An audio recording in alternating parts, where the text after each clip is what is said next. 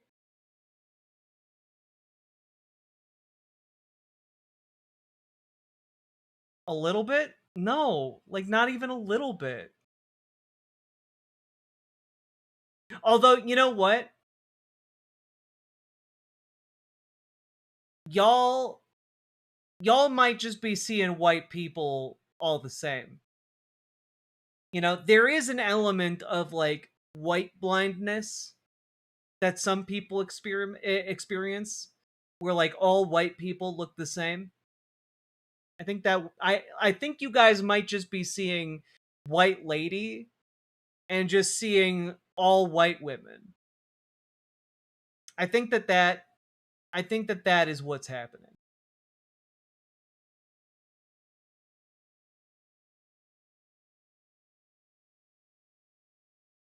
Face blindness, but for white people. Exactly, Koopa Shell. You get it. It happens. A lot of white people all look your the skyby same. socks and spinny skirts. Soon I'll hoe your chips. Hell yeah. Wait, unhot my chips? I need my chips hot. Thank you for the $5 super chat. William Mattis. Appreciate you.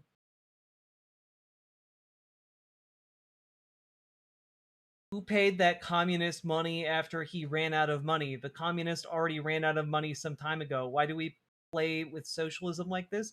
Who are you talking about?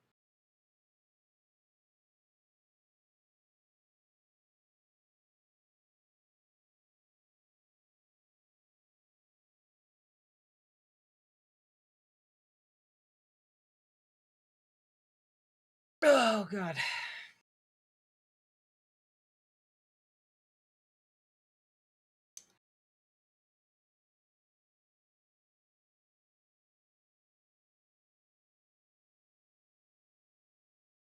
I see redhead and therefore not just any white woman. All right. Cool. Are you guys ready to talk about Mamdani?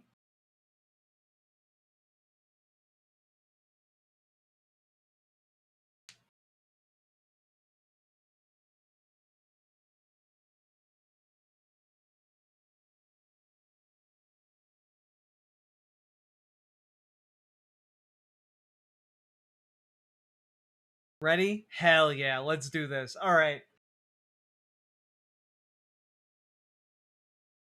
So, folks, we gotta talk about Zoran Mamdani and the political machine he has built. Because it's truly shaping into something real. It is becoming something that I think is going to be talked about in history books. And I don't say that lightly, you know. And I say this because of the reaction circulating around them finalizing the budget. And specifically, you know, you've got places like the City Reporter here talking about the budget and the budget issues specifically. Now, I think that this article is actually pretty fair. It goes over how a lot of how the budget got balanced this time around is due to one-time cash infusions from the state of New York, which is true. Like that is, and I talked about this when we talked about the initial budget proposal that got put out at the beginning of June. But the fact that in the future they are not going to be able to balance the New York City budget in the same way, and how that presents a pretty big problem for the budget after this coming year, right?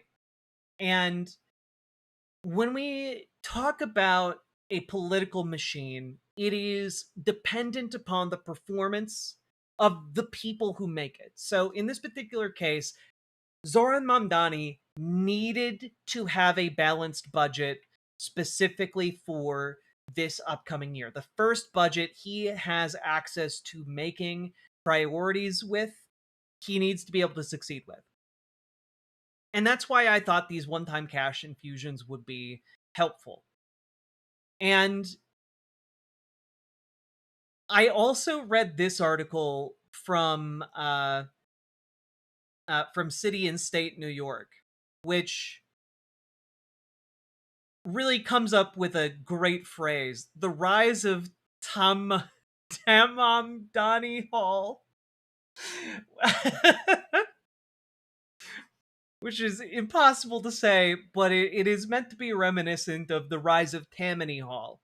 And if you know anything about New York State politics, Tammany Hall is, and was rather, a long-time political machine that was built in New York in order, like starting very early. I think like in the 1780s it was formed And it became like a very powerful political machine relied on by immigrants, Catholics in particular, a lot of the minority groups that were targeted by bigotry at the time were drawn towards this political machine because the politicians elected by it would actually then represent immigrants and, propagate policy that was anti-abusing immigrants, which is crazy, right? And this proved to be marvelously effective.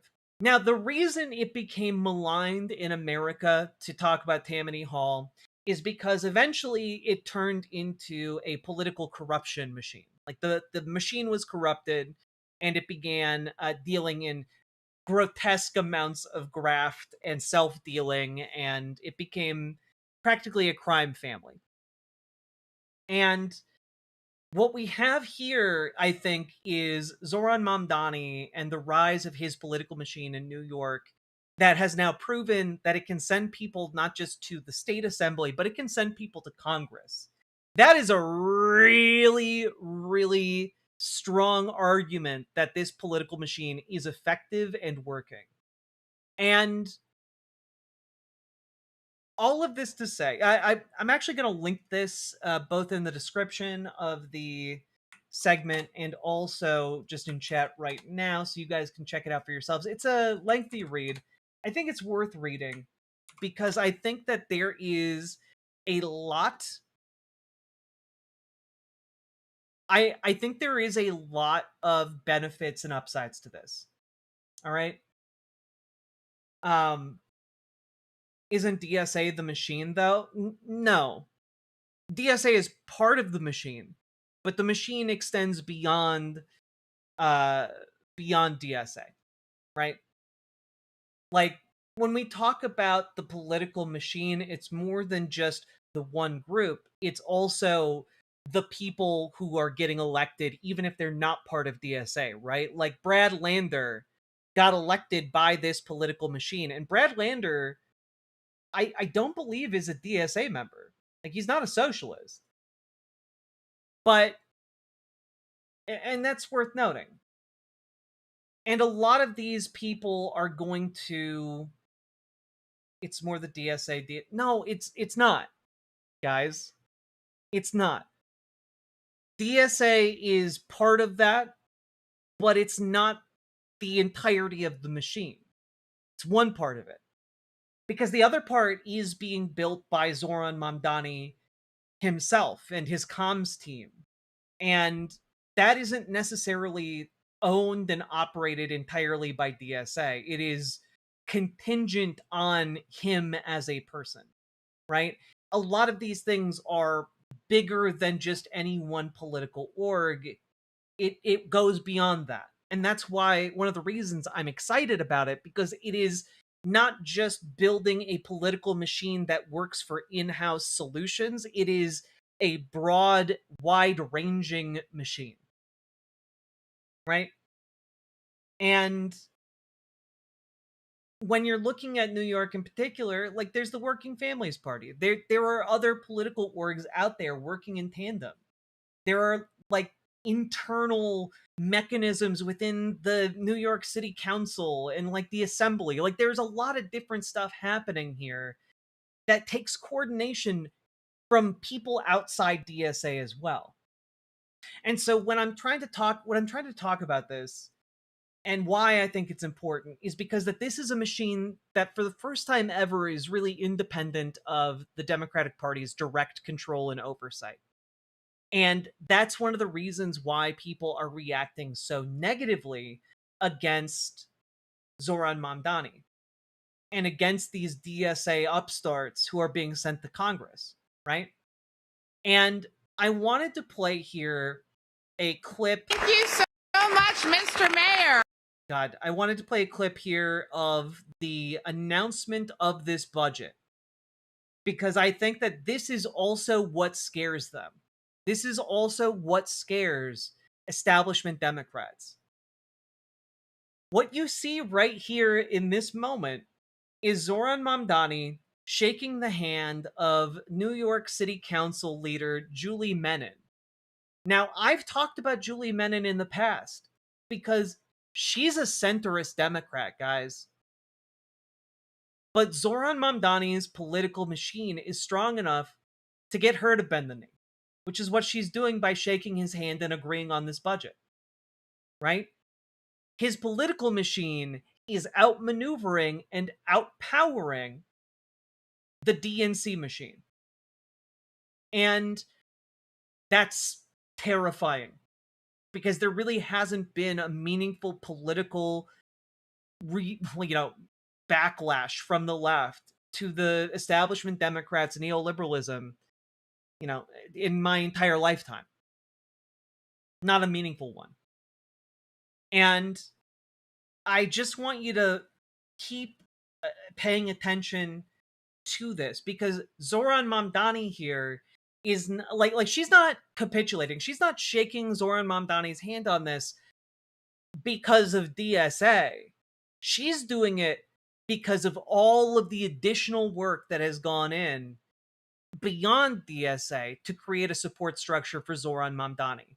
Whether it's done by the Working Families Party, whether it's done by individual volunteers who have no exact political affiliation, they just want to come out and help Zoran. She is doing this because there is a united front. And that's terrifying. She's doing it because who wouldn't want to touch his hand? Exactly.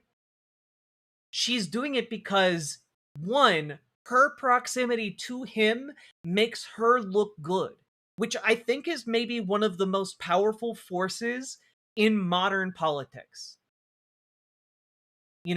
This concept of, well, if we get X and Y in the room and we get Y close to X, then the magic of how people like X will rub off on Y. And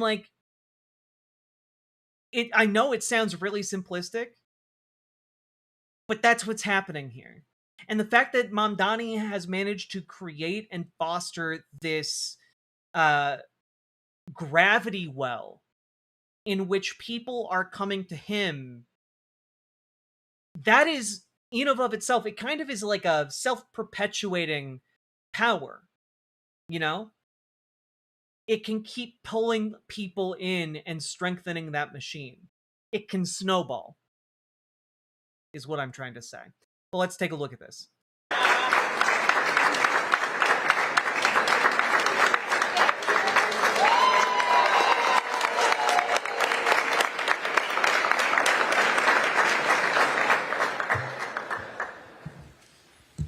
Good morning, everyone. Good morning. I would like to start by thanking Speaker Menin, Finance Chair Linda Lee, and the entire City Council for their partnership. And I want to thank Sharif Suleiman, my director of the office. And to be very clear, it's not bad to have a political machine. The machine is only as good or bad as the purpose it is used for. And in this particular case, this machine is being used to do a lot of good. So I'm here for it. Office of Management and Budget, as well as the entire OMB team for their incredible hard work and their devotion to our city. 21 weeks ago, I spoke directly to New Yorkers about the scale of the massive budget crisis that we had inherited. It was January. Snow lay on the ground. Our city was reckoning with a $12 billion deficit, a fiscal crisis larger than any since the Great Recession. For too long, New York City had relied on budgeting tricks instead of budgeting honestly. Costs were hidden, fiscal cliffs were ignored, difficult decisions were deferred for someone else to make. We chose a different path.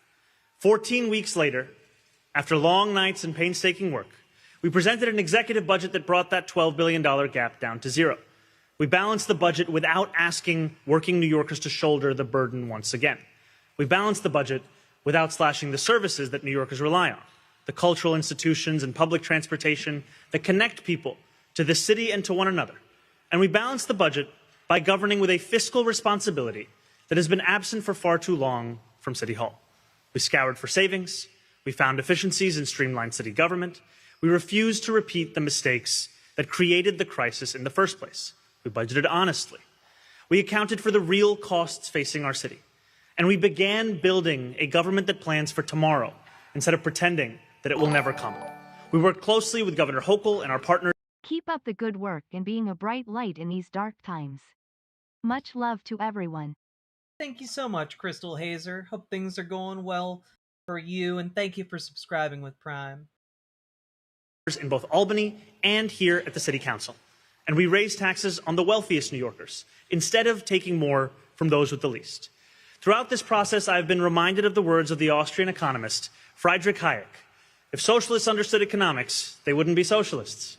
If these past months have shown us anything, it is that socialists not only understand economics just as well as the capitalists who came before, but that we can solve their years of mismanagement through an embrace of our principles. Like, it's exciting to hear a politician talk like this. It's exciting to hear him casually just like punt Hayek. Like it's great. But that's also what's scary, right? And it's one of the things I've been talking about since the beginning of his term. This is what scares establishment Democrats. Competence. Because his competent government sets a standard that is going to ripple outward. People are going to be like, "Hey, why can't we have that like in New York City?" And suddenly people start seeing what is possible when you have leadership that actually works for working people. Right? Because suddenly a lot of these establishment Dems are going to be facing a raised bar that they are incapable of clearing. Because for so long, they've been suckling on the teat of corporate lobbyists. And so this is one of the things that just absolutely pisses them all right the fuck off. There is nothing fiscally responsible about balancing the budget on the backs of working people.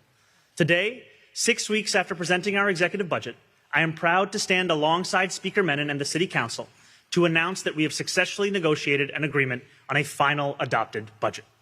We have worked together to usher in a new era of fiscal health for our city, one that is sustainable, one that is durable, and one that makes needed investments in a safer, more affordable New York.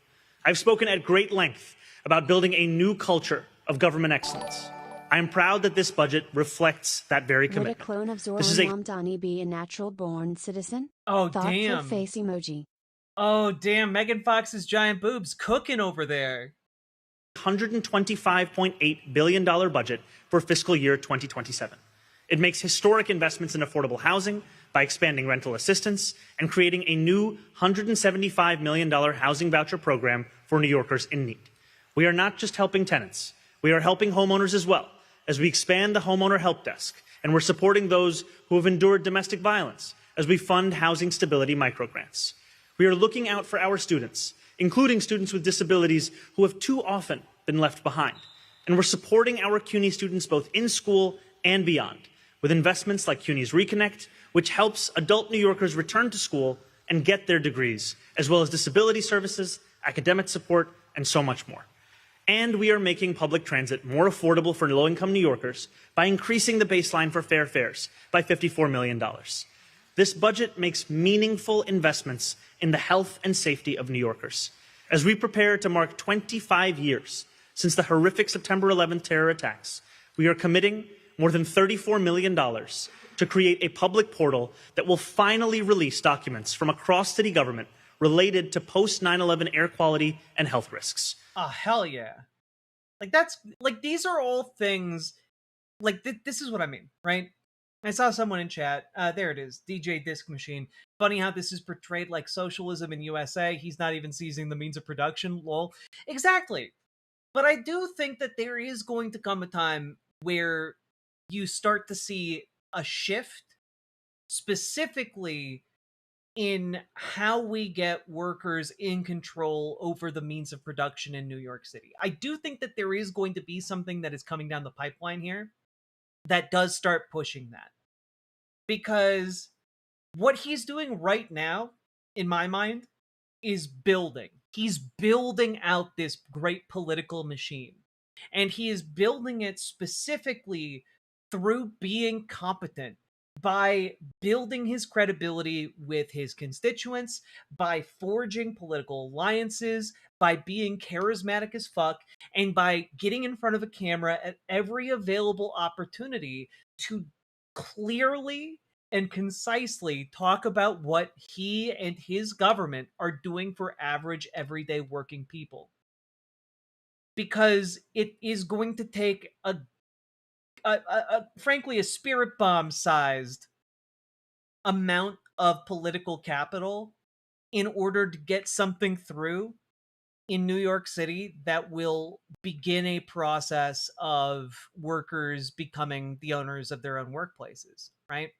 And I do think that there are ways you can do this. Specifically, I've talked in the past about the economic vice idea of basically making it easier for workers to start democratic worker co-ops and providing mechanisms to transition businesses into democratic worker co-ops that already exist and are going to be sold or offshored or what have you.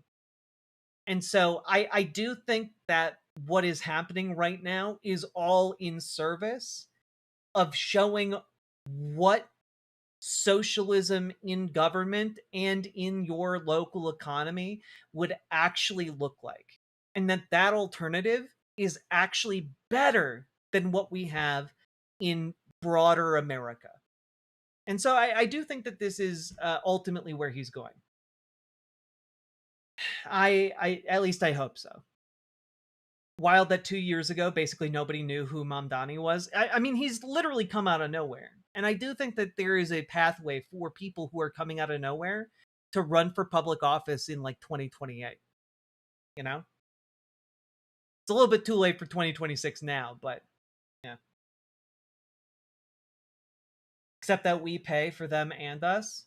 Well, yeah, that is what taxes are. You have landed on the idea of how taxes are collected from everybody and then spent on the public good. You have figured that out.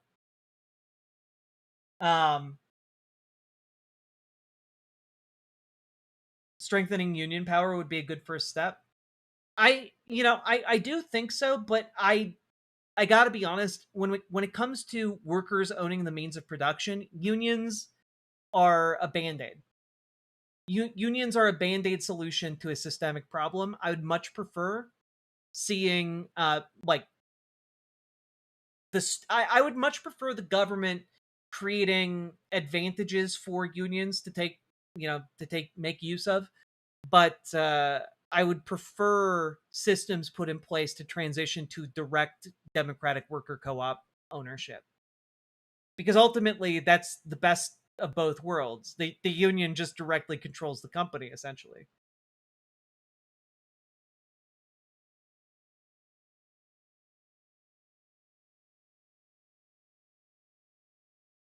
Also, someone asked earlier, am I ever worried about political machines being co-opted in the future and misused? That's the danger of every form of power we have ever developed. Is like any form of power can be abused. Right? This is why there are some people who are virulently opposed to the idea of hierarchy at all within human society. It's because power can be abused.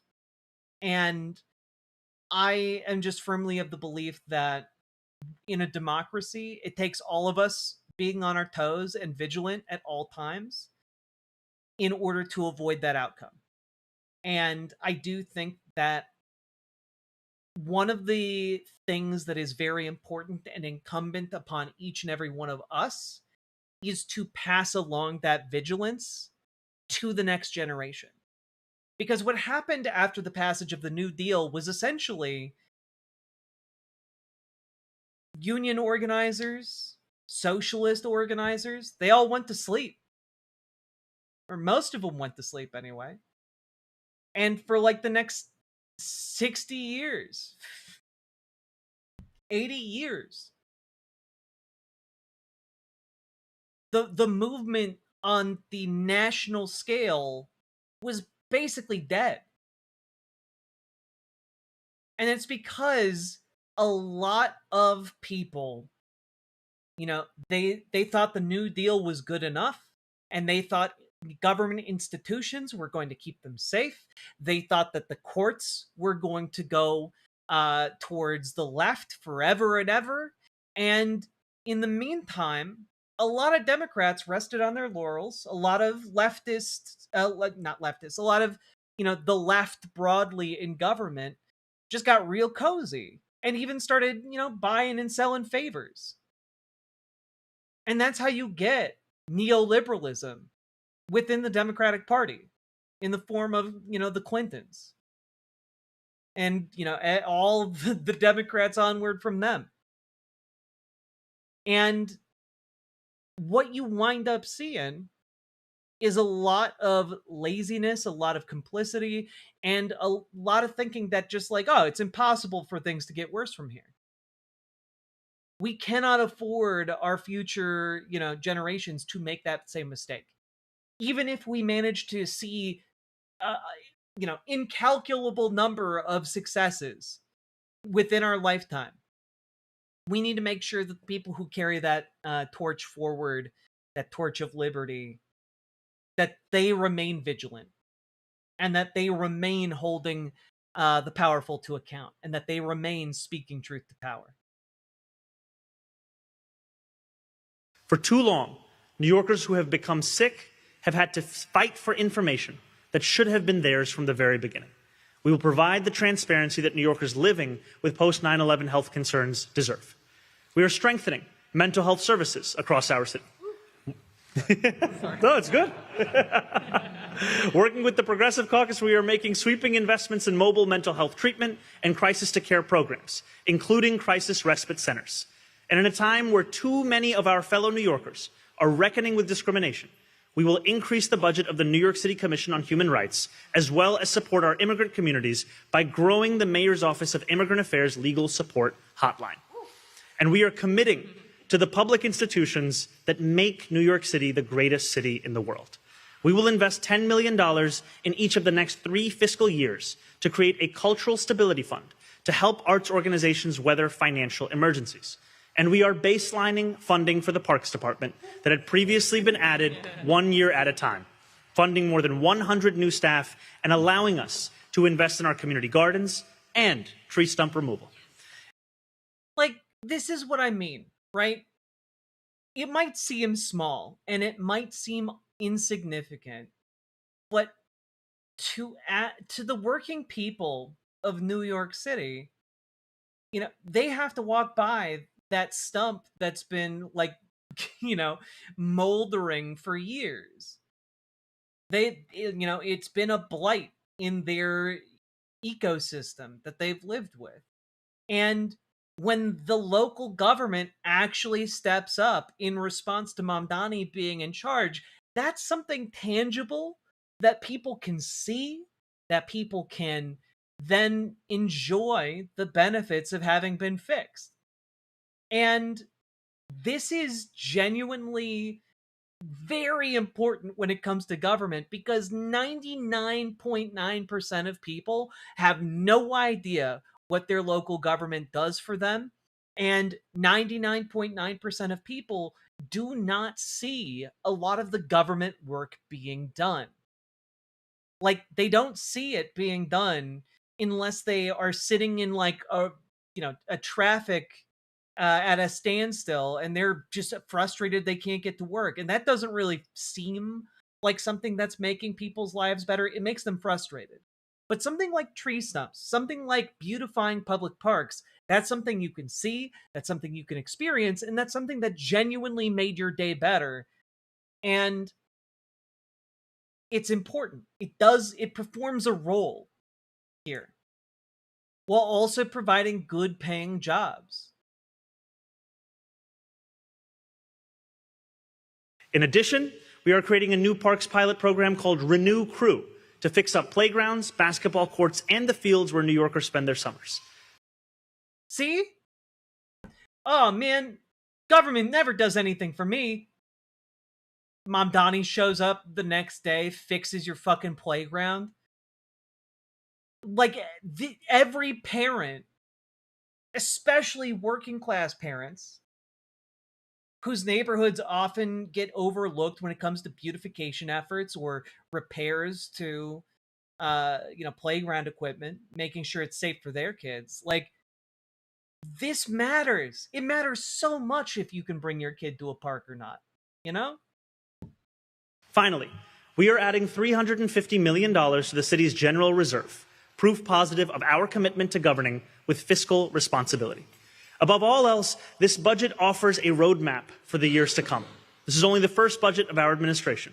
Many more will follow, and every budget that follows will build on the principles established here: honest budgeting, fiscal discipline, transparent government, and an unwavering belief that working people deserve a city hall that delivers for them every single day.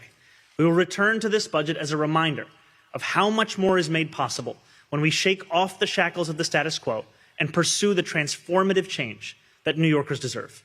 That means finding efficiencies, it means cutting waste, and it means taxing the rich. We will return to this budget when we are told, as we so often are, that we must budget with austerity rather than ambition. And we will return to this budget as a model of how to invest in our city, how to place working people at the heart of our political decisions, and how to govern with an enduring commitment to fiscal health and fiscal responsibility. Thank you. And now I would like to invite City Council Speaker Julie Menon to the podium. Look at how he finesses.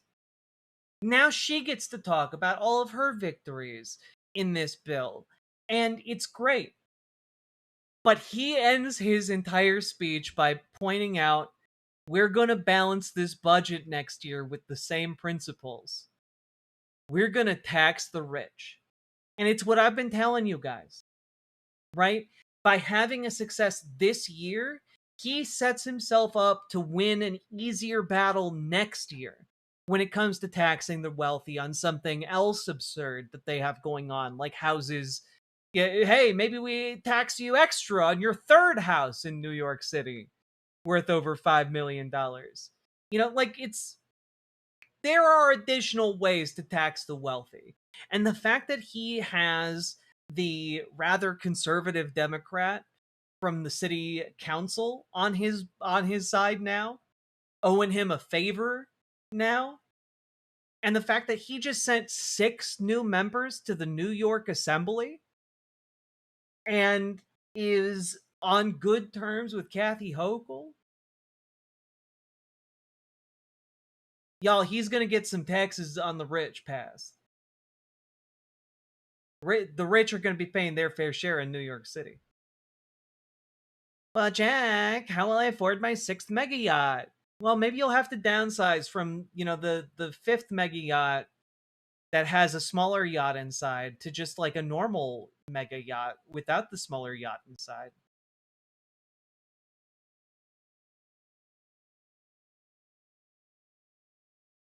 What is Mamdani going to tax when the rich leaves New York? The rich don't have to leave New York because they're rich. Y'all realize that, like, one of the advantages of being rich is you can just exist literally anywhere. If the rich were truly interested in not paying any taxes whatsoever, they'd move out into the middle of nowhere. They like they'd go live in fucking like Oklahoma in the middle of nowhere. They don't do that because they like living in New York City. They like living in LA. They like living in these places. And they're rich, which allows them to do it even harder. Like, it's just this argument that they're gonna leave. No, they're not. Literally, part of the reason that they're rich is so that they don't have to give a fuck about that.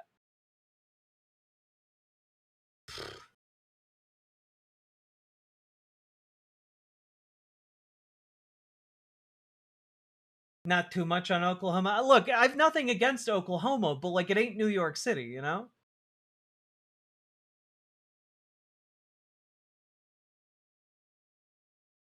Also, like, I don't know. If they do leave, fuck them.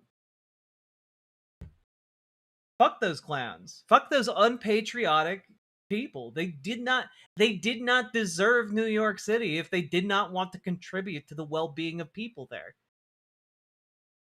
If they didn't want to do their civic duty, fuck them. They should be ashamed wherever they live for not wanting to do that.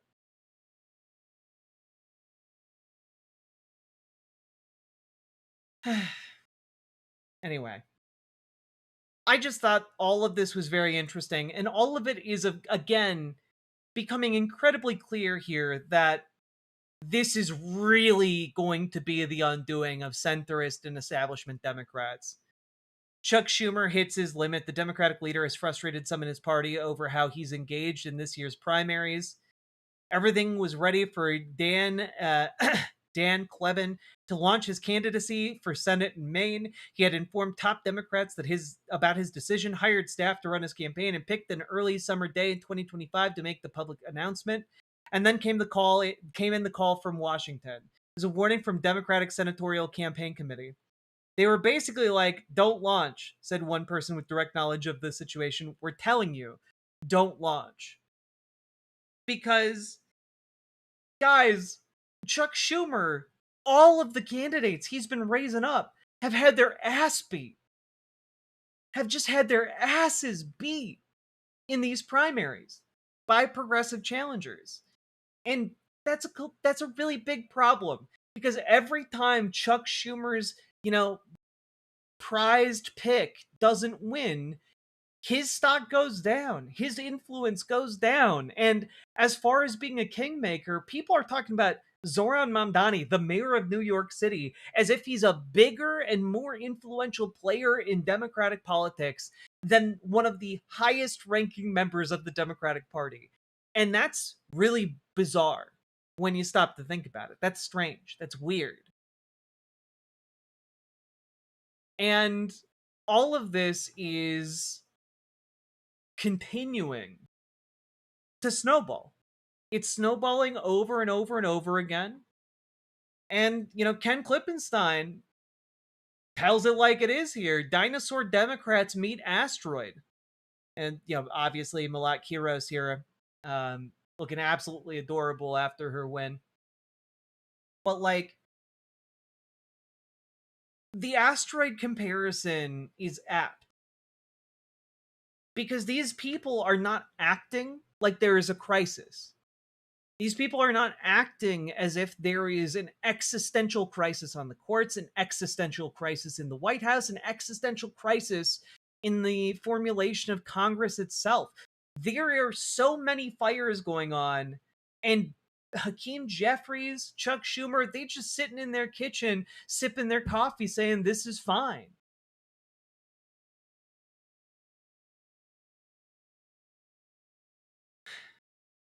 And they're going to be vaporized. They're going to be vaporized by the progressive asteroid. And they don't even know it. They don't even recognize it. And instead, even mainstream media right now is engaged in these petty attacks against these progressive Democrats, because the mainstream media is like a direct tool of these corporate assholes, like, again, Chuck Schumer, Hakeem Jeffries, etc. And what I mean by that is that for so long, a lot of major Democrats did not need an organizing ground game in order to win. All they needed to do was to spend money on TV ads, spend money on phone bankers, spend money on door knockers. And that was it. So a couple donors could basically cover all of their expenses for a campaign, and they didn't have to do a damn thing, really. But the problem, and what this has done in the long term, by the way, is kind of fuse a lot of mainstream outlets into a sort of political pipeline where establishment Democrats can feed these mainstream outlets stories, and these mainstream outlets then just kind of regurgitate the same shit on obviously to way more people. And An example of that is here. This is genuinely crazy here. This is Jake Tapper interviewing Dan Goldman after he got destroyed by after he got destroyed by Mr. Rogers with the steel spine. I love it. Love it. Your mayor doesn't think that Israel has a right to exist as a Jewish state. I think any state that privileges one religion over the other is one that I can't tell you I support, whether it be Israel or Saudi Arabia or anywhere else. And a lot of that comes back to a fundamental belief that we should all be considered equal no matter what our faith is. What was your take on that when you heard him say that? Well, I'm glad he mentioned Saudi Arabia. I mean, there are 40 plus countries that are officially Muslim, or maybe Jesus. Officially Muslim. What are there ones that are secret Muslims? maybe in the 20s, and I think more than that are officially have Christianity as a religion.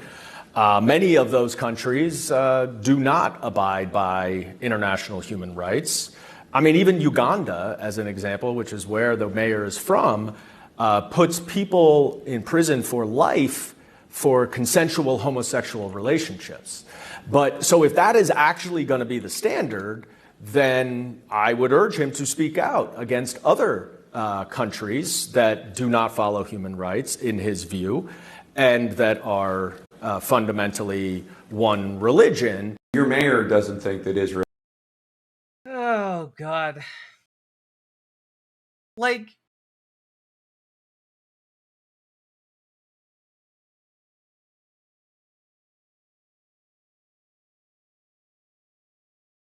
This is very clearly a weird, rambling attempt to slander Zoran Mamdani for being from Uganda, and it's just like, that's irrelevant to anything that's happening right now. Like, okay.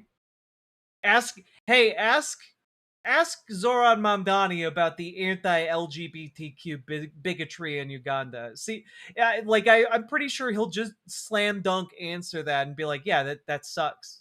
That's a bad part about Uganda.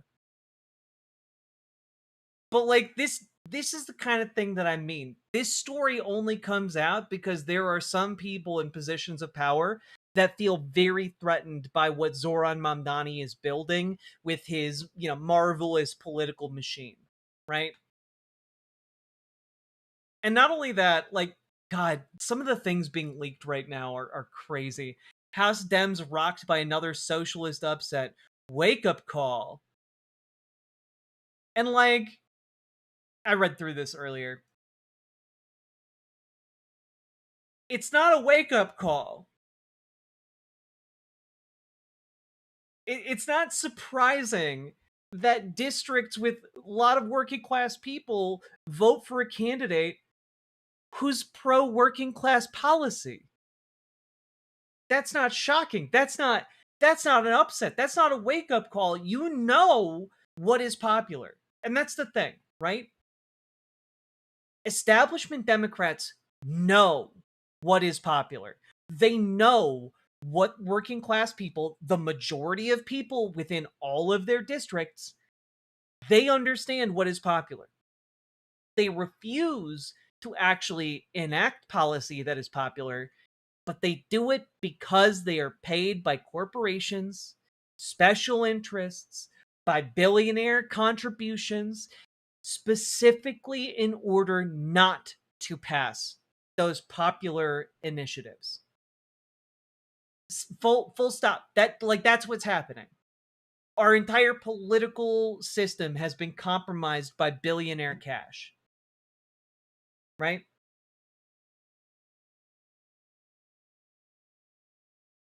Miriam Adelson has some spending to do. Well, that's the thing, right? Like, we've in the past been protected from infinite spending on elections by campaign finance laws.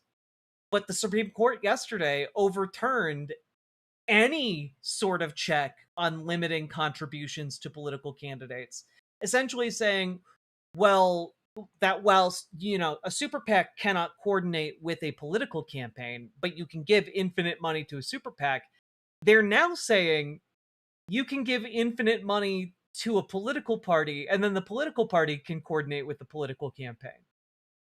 Which seems like you've just created like an ultra super PAC in the form of the political party itself. Which, like, this is catastrophic for any kind of democratic system. But establishment Democrats, they've been in favor of the political corruption the entire time. Diana DeGette's lost, probably pissed off. A lot of people waiting for her to retire so they could run with her blessing. Yeah, absolutely. Absolutely. Because a lot of these establishment Democrat types feel like they have been waiting in line for their turn. And all these progressives are jumping the line and completely obliterating the system that determined when it was their turn to hold political power. It's truly disgusting, right? Anyway, all of this being said, I do enjoy stories like this, right? Dems split on Israel in failed Lebanon vote. Now, you'd be forgiven for thinking from reading the headline here. Oh, Dems split on Israel in failed Lebanon vote. Oh, okay, so like it was like 50-50. You know, it was pretty close. The vote underscores a widening divide among progressives and moderates over a long-term ally. Well, okay, so like it was like a 50-50 vote among Democrats. Like, okay, yeah, half the progressives, half the moderates. All right, let's take a look here. Okay, the resolution offered by Representative Rashida Tlaib would have limited the Trump administration's ability to intervene militarily in Lebanon, where Israel has attacked Hezbollah. It was defeated 189 to 235, but more than twice as many Democrats backed Tlaib on this second effort in less than a month, with 187 members of her party supporting the resolution versus just 91 4 weeks prior. 2 Republicans voted for it. So to be very clear here, the centrist coalition that's against Rashida Tlaib, they went out there and said, God damn it, stop it. They went out there and said, well, we can't have that. Right? Can't have that. What's the game? Some of the Steam I didn't see the pop-up. It's a bunch of the Steam sale stuff. You gotta share what you downloaded. It was Operencia, The Stolen Sun, and Rose of Winter. And a game called Moon, which y'all should check out. But like, sorry, that completely derailed my train of thought. We have here a shattering of the Democratic coalition, where they're voting for Rashida Tlaib's proposal, and even moderate Dems are starting to align themselves with progressives because they can read where the wind is blowing and they understand, oh, just like Julie Menon, we need to align ourselves with some of these progressives, and maybe some of that progressive riz will rub off on us and we'll be able to hold on to our seats. That's what's happening right now. It's crazy. So I just thought this was all very fascinating. I like the idea that Mamdani is building this political machine.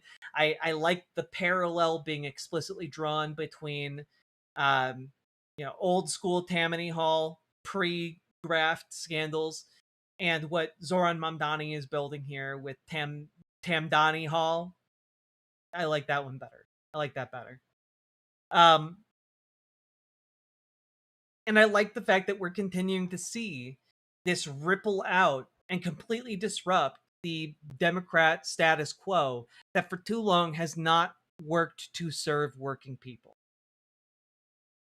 So, all that being said, folks, if you got anything out of this, hit the like button, hit the subscribe button, leave a comment, let me know what you think about the Mamdani Hall situation. And also, folks, do join your local Dems, join your local DSA, and if you need help, join our Discord. Reach out to Dragonfly for help with your local Dems. Reach out to GamerG for help with your local DSA.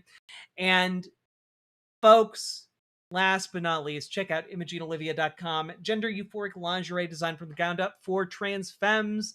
Also tested with cis men, cis women, non-binary folks. It is comfortable, sexy, non-tucking lingerie. Check it out. ImogeneOlivia.com. Link down in the doobly-doo. Keep on going.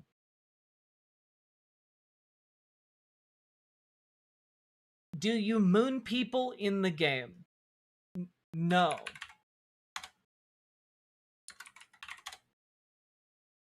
Here.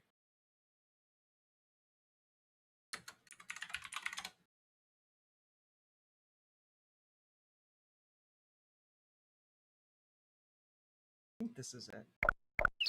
Yeah, this is it. It's just, it's a weird little game.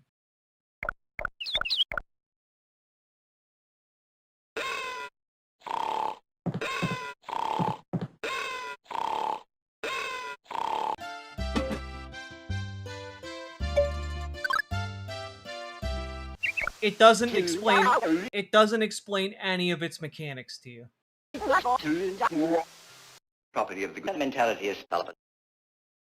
I'm the reason they wrote the property. Seal of blood.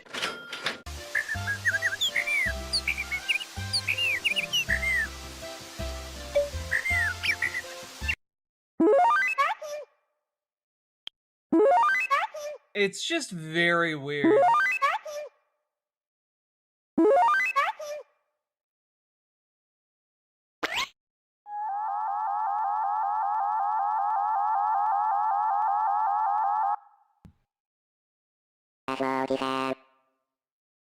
I wanted to figure out what the hell this is.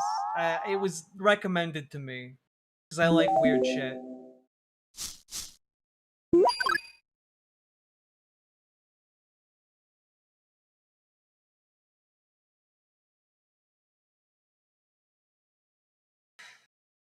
Moon? I love Moon. Hell yeah.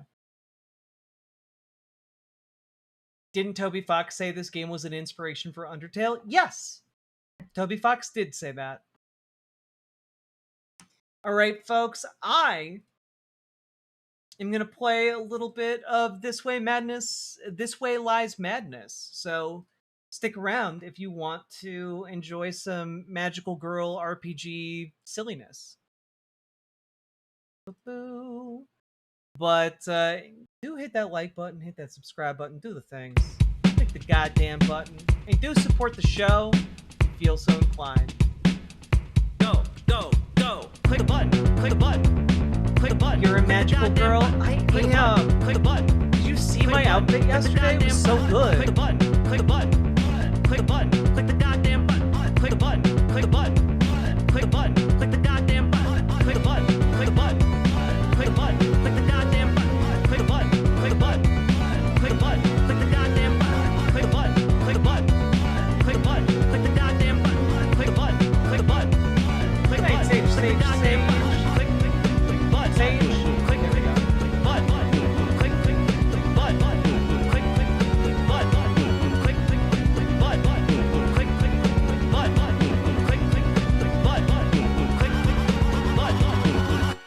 All right, let's go.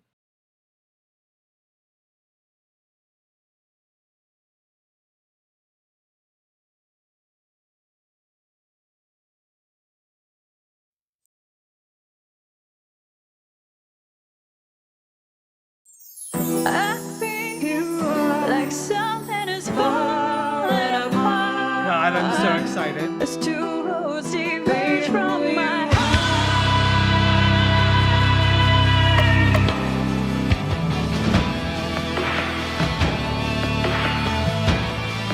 You guys ready?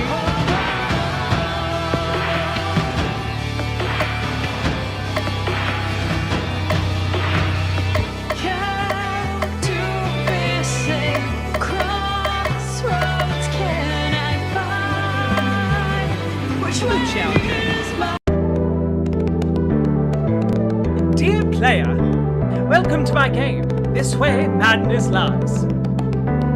I am Shakespeare. Yes, that Shakespeare. This game includes dialogue from my plays, as well as dialogue that has been inspired by my writings. I am aware that much of my writing can be considered difficult to understand by audiences, but not to fear. My good friends at Zeboy Digital Entertainment LLC have crafted a Old English to New English translator.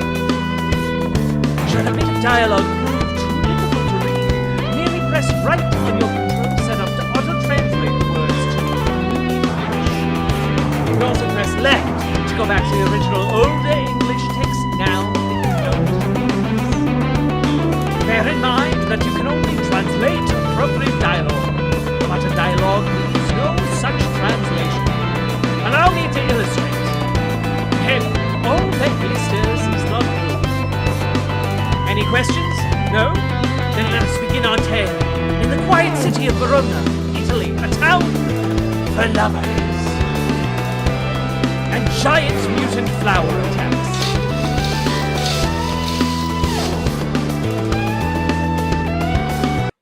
Ooh, music is too loud?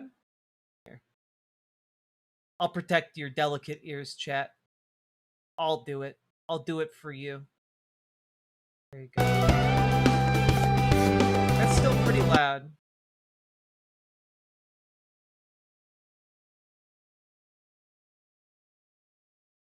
All right. How's that? Is that better? Does it need to be a little bit lower?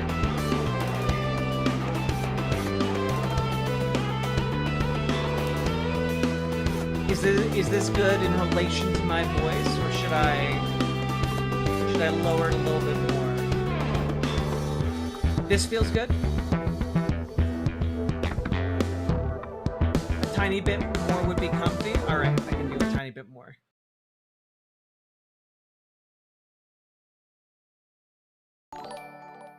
Winby, thank you for the tier 2 sub. Been playing Total War Warhammer recently.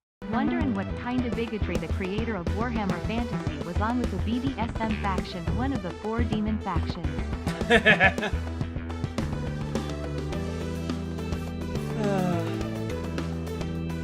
You know, you never can tell. I fear too early for my mind misgives. Some consequence yet hanging in the stars shall bitterly begin. I'm never going to get used to portal travel. It makes my stomach sick. This is the best. I love this play. It's just so romantic. Romantic? Romeo and Juliet both die at the end for their own stupidity and rashness. It's 12. Well, I like it. Not every play can be exactly as you like it, Rosalind. Come on, guys. People need our help. Yes. I heard the distress call from my wand. Something about killer plants. I definitely do not want grass stains. I play soccer. Grass stains are easy peasy to fix. They're killer plants. Maybe the grass stains are killer too? I don't use M dashes. They're for cowards.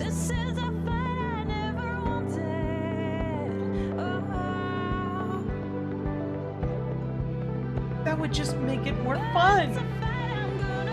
Come on, girls. It's time to transform. Stratford upon Avon High School Dramedy Society transform.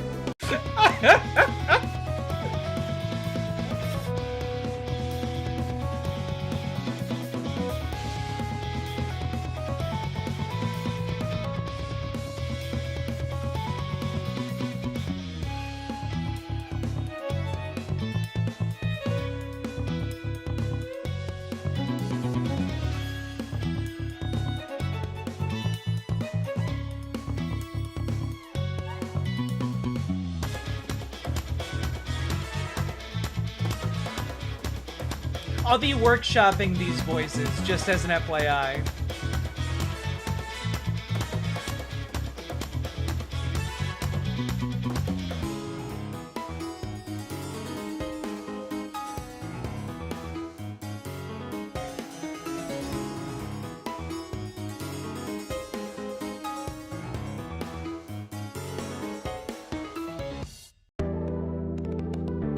I love the Stratford upon Avon Drama Society high school drama society.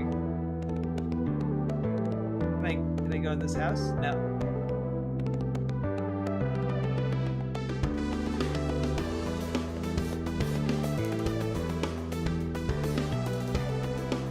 I detect a concentration of chaos energy.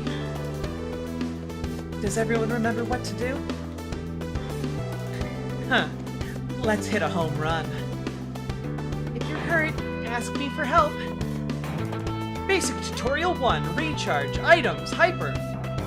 Okay, I'm just gonna read this out normal.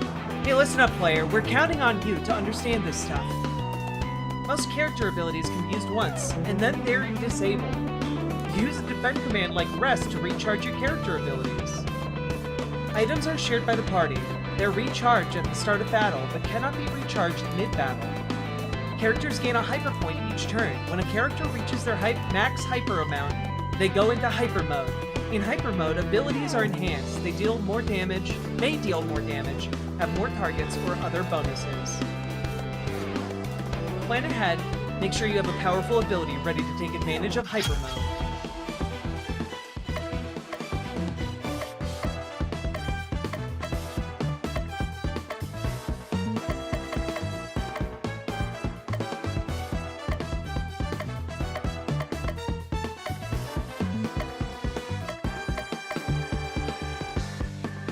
A sinister sapling loves to listen to sappy love songs.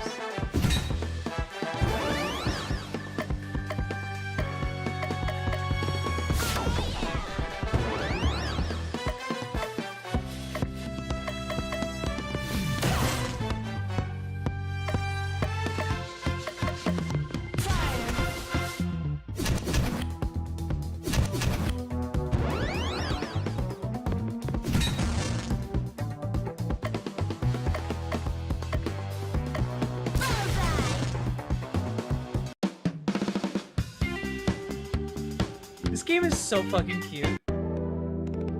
Good job, everyone. Keep your eyes peeled for more enemies. Concentrations of Nightmare only trigger battles if you get too close. In some instances, you can carefully avoid confrontation. Not fast enough? Hold the cancel button while moving to run, or set run to be the default movement in the options menu. Did you get all that, player? We don't want to have to fight everything if we don't have to.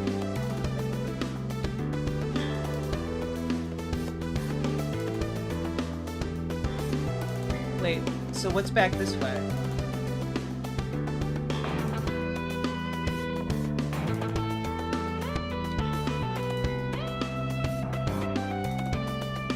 Why are they all oogly? Wait, there's a chest.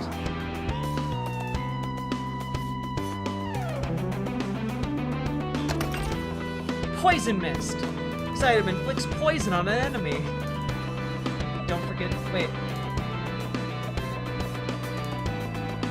What is... how do I access the menu? Ah. Party chat? Choo! Bless you! Why did it have to be roses? One flower I'm allergic to. Could be worse. Remember that time when we went to Elsinore to rescue Hamlet? So many ghosts. I still get the shivers just thinking about it.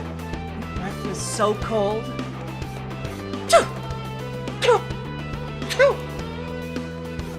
Alright, we better get moving. Well, that's fun. Alright. Equip traits. Items. There we go. Okay. So items are not limited in use, except inside of battle. So I should get as many items as I can find. Because you're only limited to the number of equipment slots you have.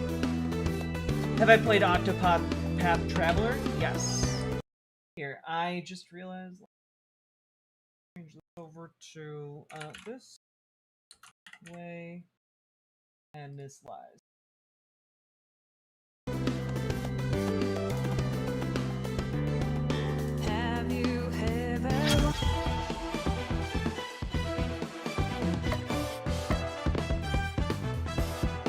murder hornet. Acquitted of all charges, but the name stuck.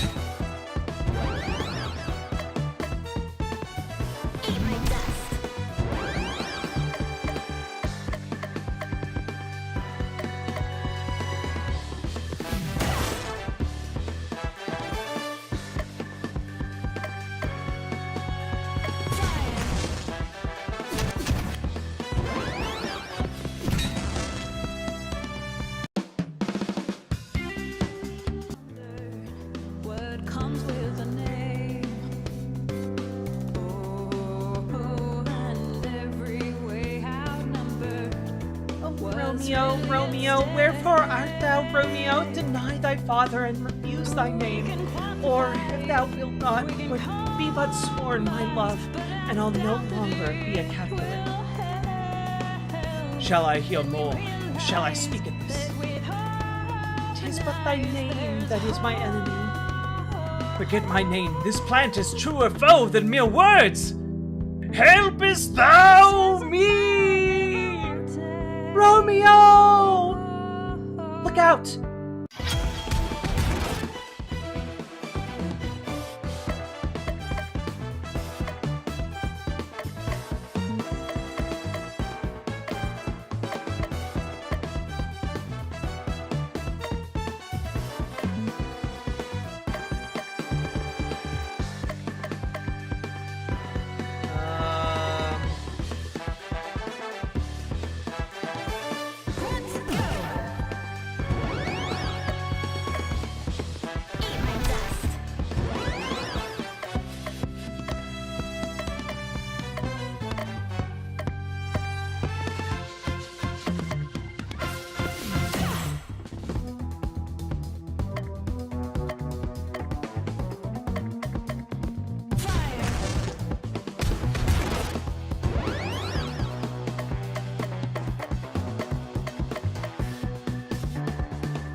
Oh god. Alright.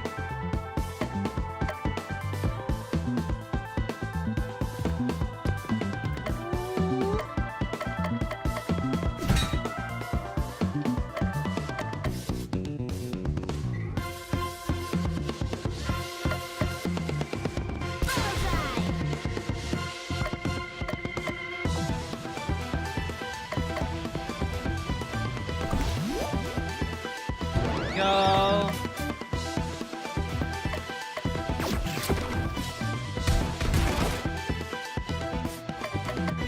You can do this.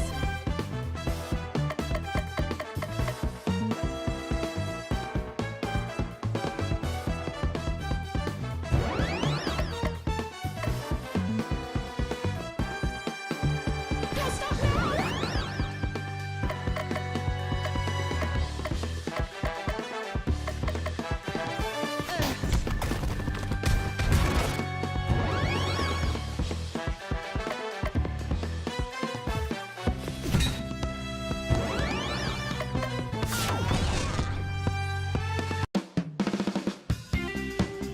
We did it!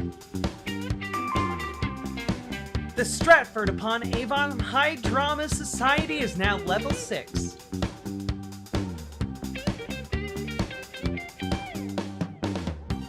In all my apprehension, here's my part to play. Into a new dimension. So watch me now, not like yesterday.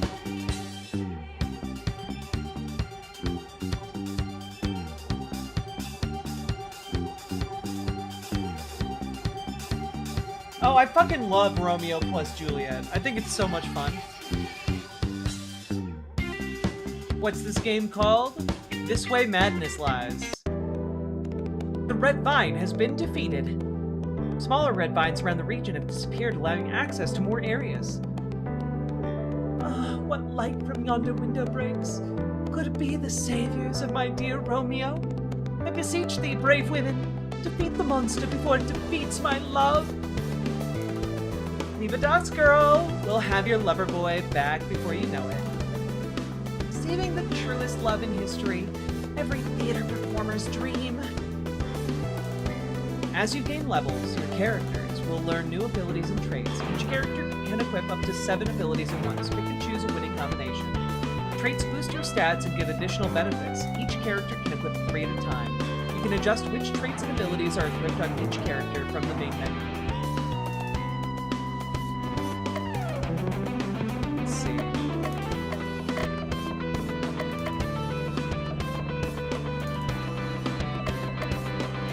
Magical. I'm magical and innocent.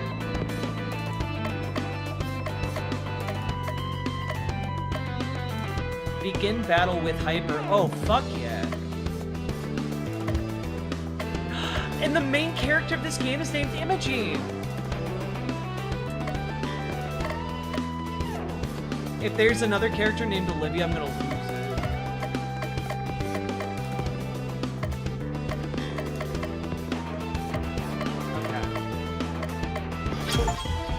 Wait, what? I can just, like, on command battle? Why would I want to do that? Like, I'm not mad about it, but, like...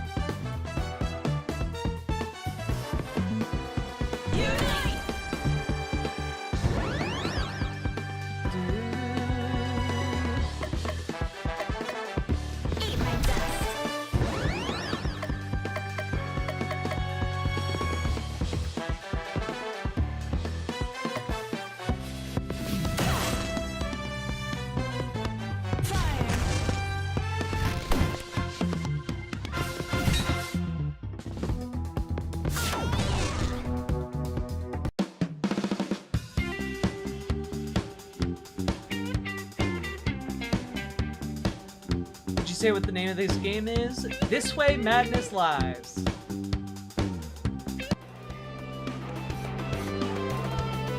Hiya! Poison ivy, scratching it just makes it worse. Venus flytrap, photosynthesis wasn't enough to sate its hunger. Gluttonous. Okay, they're all weak to fire.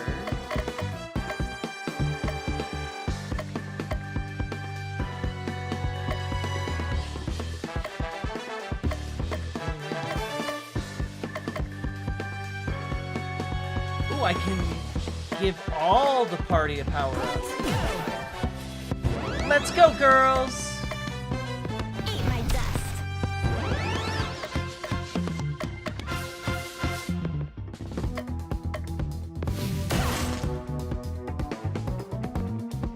Fire.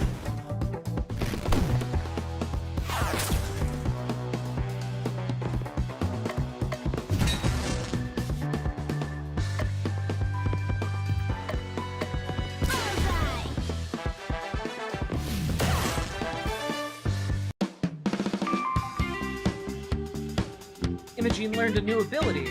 Paulina gained a new trait. I'm saying it out loud so that I can remember that this happened.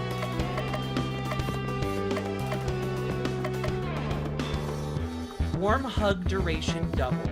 Cool.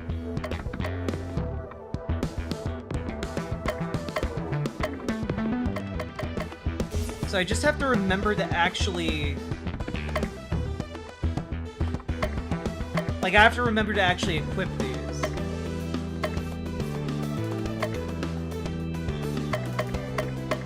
Okay, this does piercing damage.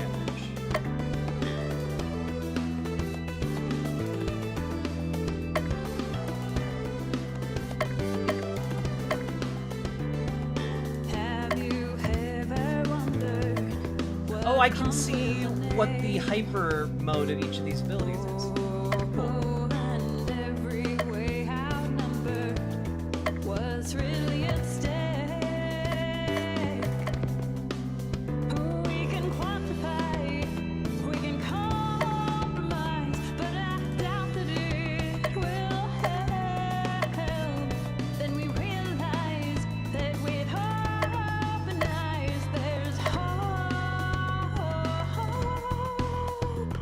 Why would I want to use vulnerability? That sounds bad. This is a fight I never wanted. Like, it makes my character vulnerable. And I don't know where to begin. Cool. This is a fight I never wanted. Oh.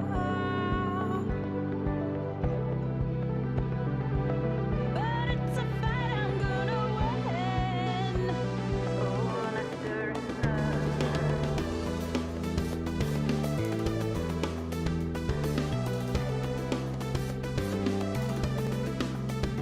I remember there were thorns back here that I couldn't get past.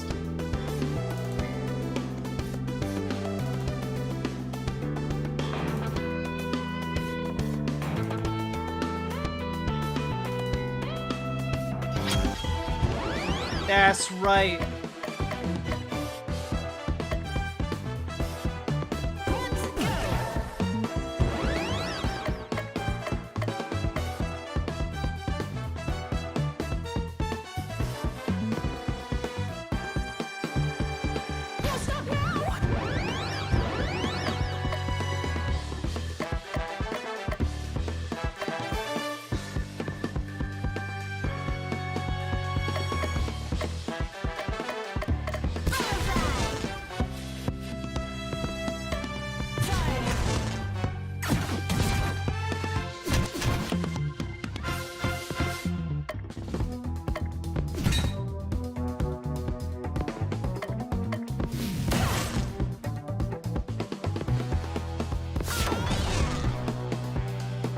This music fucks, doesn't it though?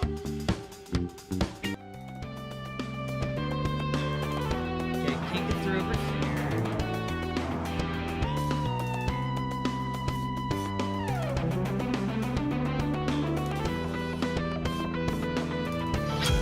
It's a ghoul monster!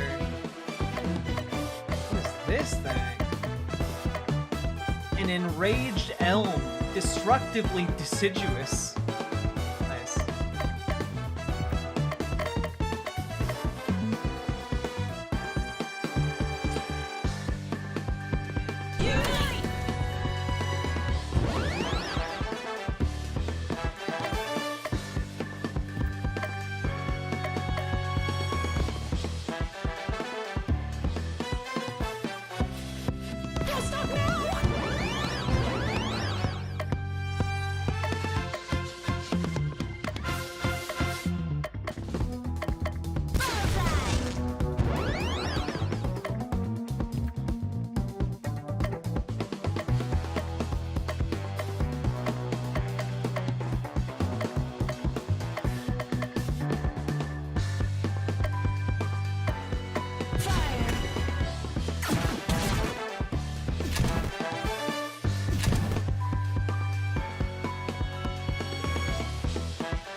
There we go.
coming in with that out of nowhere definitely didn't have corn cob energies. Top tier comment.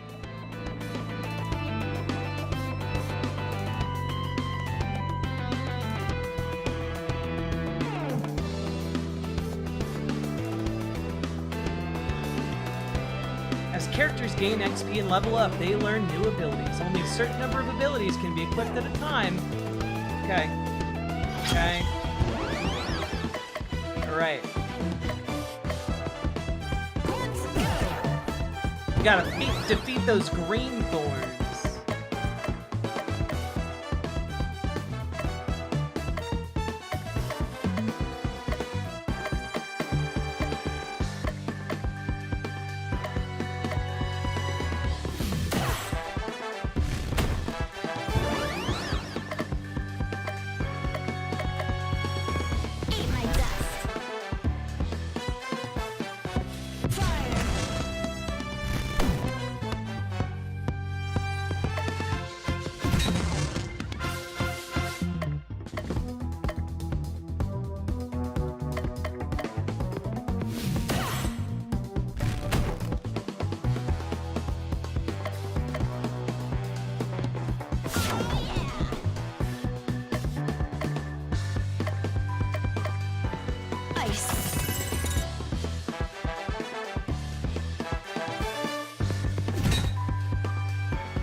Oh, it imposes vulnerable. I see.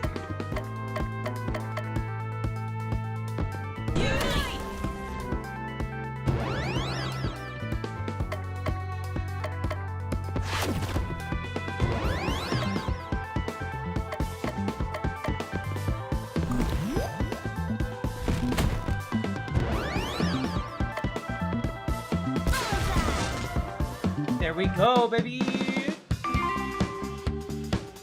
Ooh, Paulina learned a new ability, Bear Attack. Rosalind gained a new trait, Bold.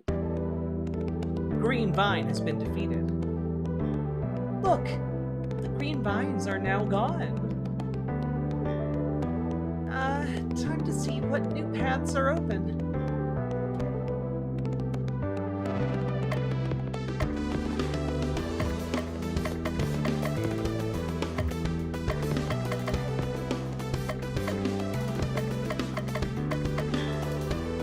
Damage, plus 20%.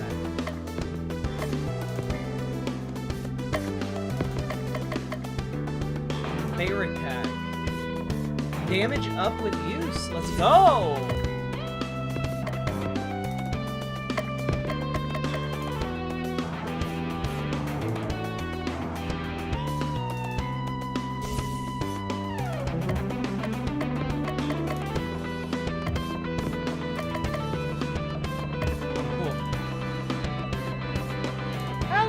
Charlie! Welcome, Raiders! We're just playing this magical girl game.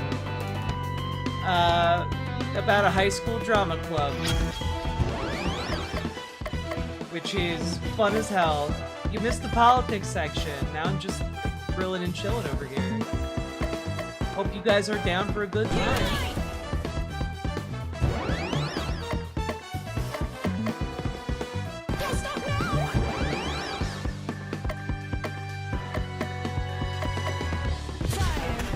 Welcome, folks! I love the magical girl genre. It's been really funny and fun so far.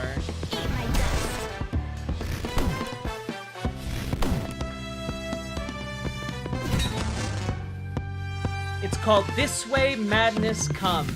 Or, wait, This Way Lies Madness. And it has been very unexpected so far. Very delightful.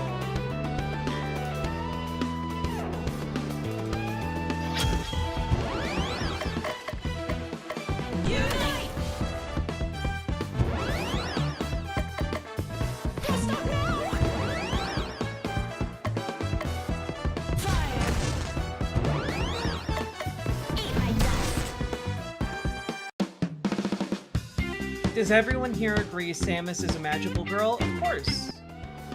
Like, absolutely. How could she not be?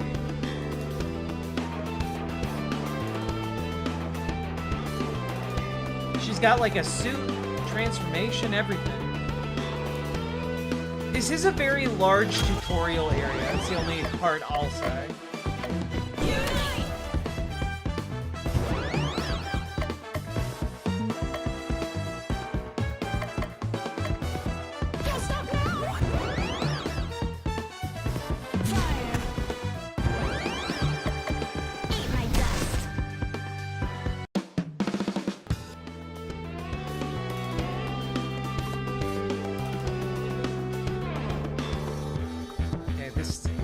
I think where I started.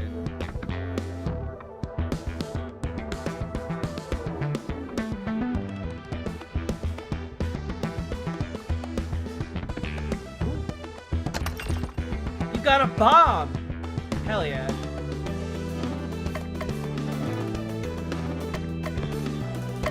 Gotta equip the bomb.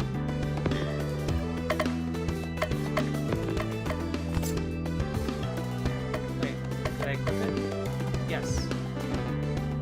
Have you ever wondered what comes with Samus is a girl?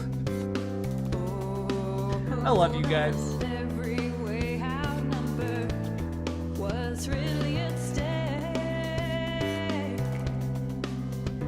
We can quantify, we can compromise, but I doubt that it will help. Then we realize that with open eyes, there's hope.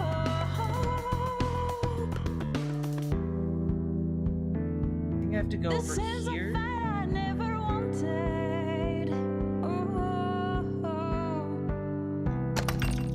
Pain pill. Hell yeah, we can be pain pill poppin' ladies. Let's go.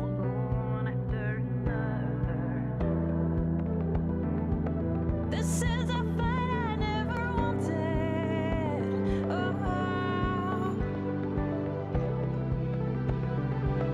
But it's a fight I'm gonna win. I am a little lost, fortunately. Okay, yeah, this is where we had the initial fight. I think I have to keep going down.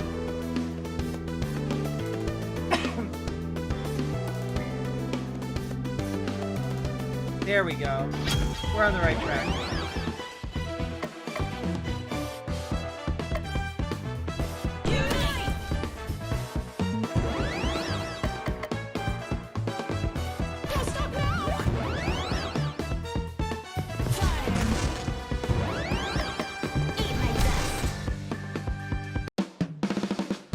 Also, folks, if you don't know who I am, my name's Riverboat Jack. I talk about the news and politics. I also do, like, just voice acting for fun.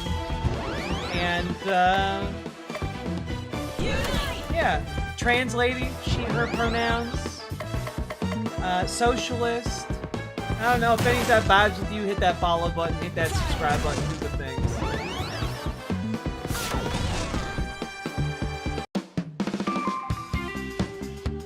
Viola gained a new trait, Indefatigable. Rosalind learned a new ability, Ameliorate. Let's go.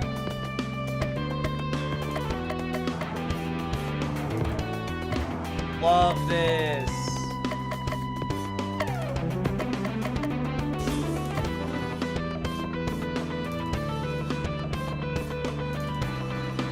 Goop monsters. Guys, it's wearing a little outfit. It's wearing a little outfit, guys. Look at him. Just wants to be like a little knight. Also, yes, you can join the on-screen chat by joining riverboat.gg, which will let you chat on the on-screen chat and post the Dix emote. What is the Sir Rose, knighted by the queen herself? Ooh, there's a queen. Vulnerable to ice.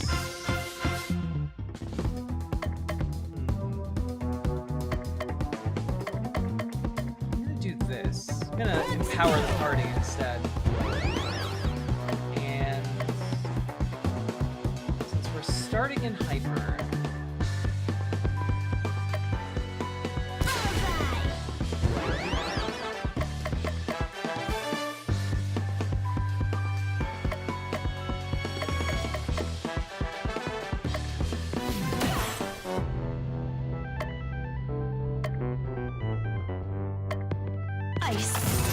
there we go.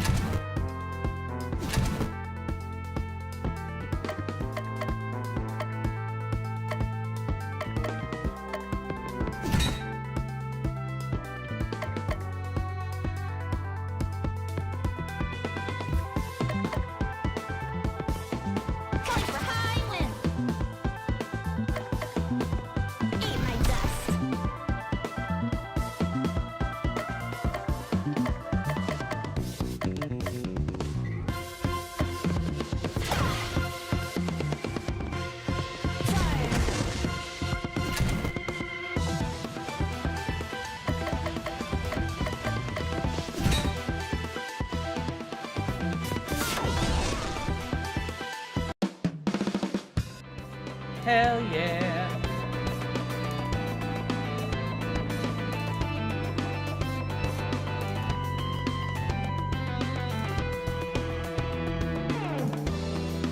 Oh. Okay. I think I'm on the right track here.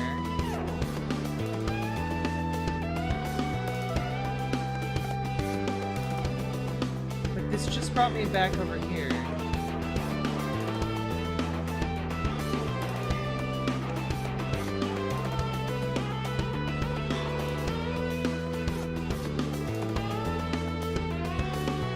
Guys, why am I so lost? What game is this? This game is This Way Madness Lies. It's like a couple bucks on Steam right now, and highly recommend it. Also, highly recommend Cosmic Star Heroine, made by the same developer. Backtrack a little bit.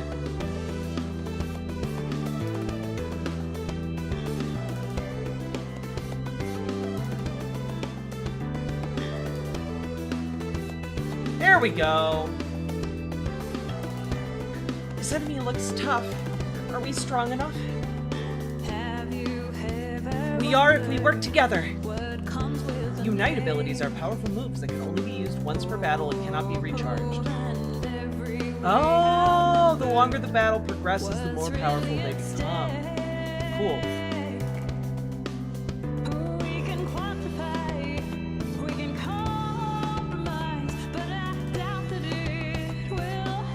Cool. That sounds like it'll be very useful. Hint, hint, nudge, nudge. Watch out! It's attacking.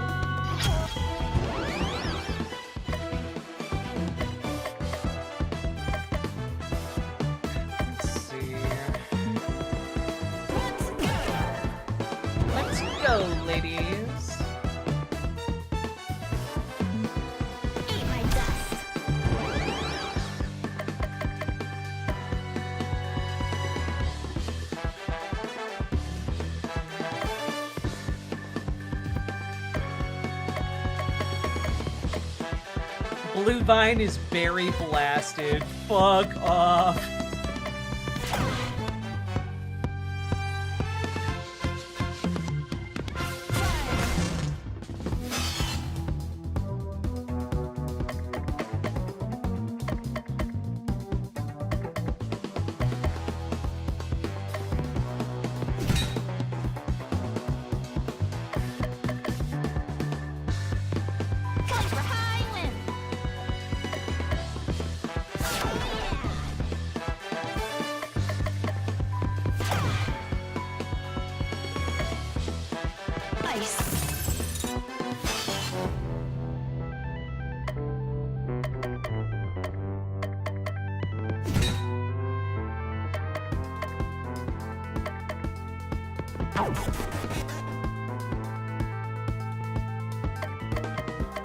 Okay, here we go.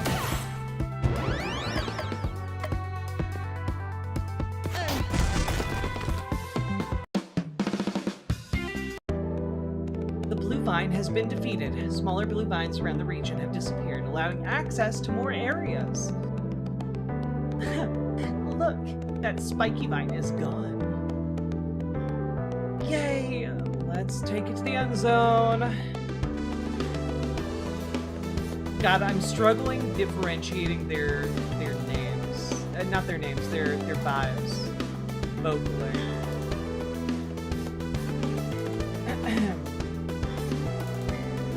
Yo! Vaughn 400? You made tortillas from scratch the other day? Hell yeah! Were they tasty?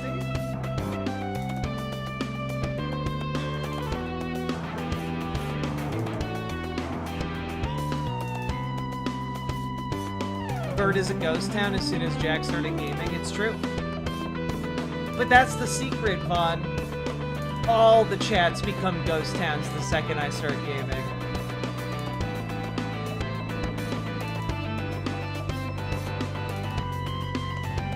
I wish I had a better mental map of this area.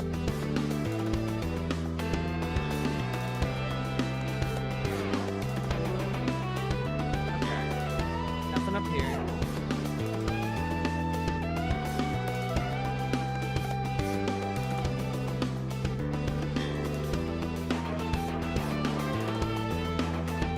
Thanks, Winter Sorrow.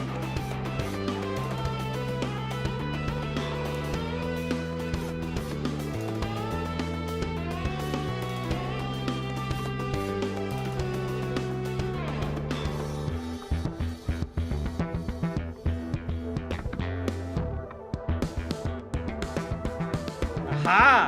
This looks like a boss area to me. Oh, fuck yeah. Let's go. Let's get some tentacles.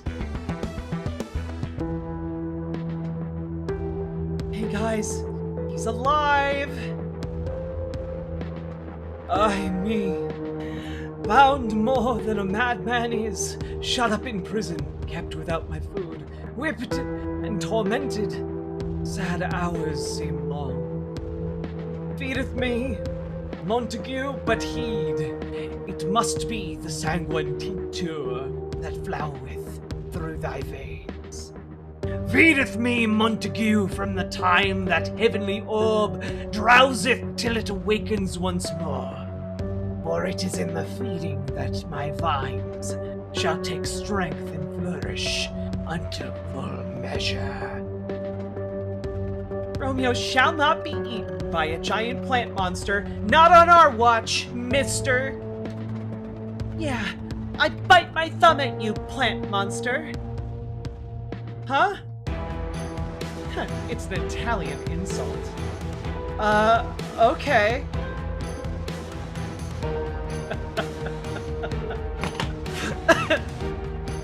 Am I the only one who thinks she's cray-cray? Girls, remember flesh-eating plant? Oh yeah, let's go! It's time to see what I can do. I am Ingenue Aquamarine! Life's a game that I'm gonna win. I'm Ingenue Amber! You've already lost. I'm Ingenue Emerald.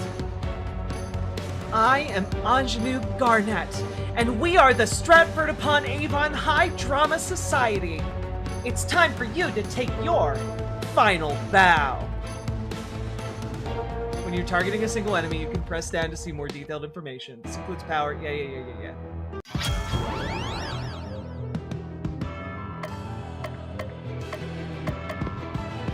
Ooh, he's weak to light.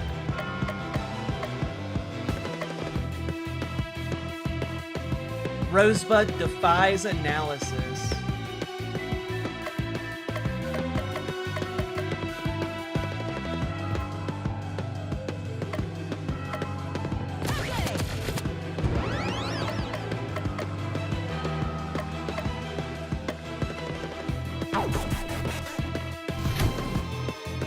Oh no!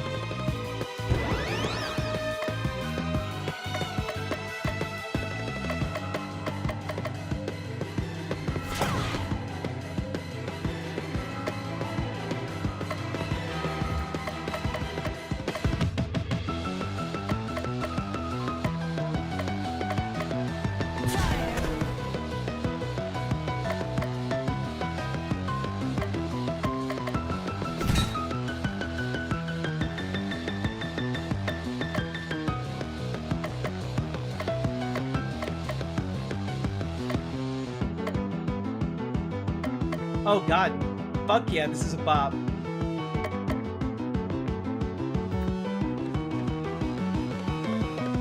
Fight for Highland! Eat my dust!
There we go.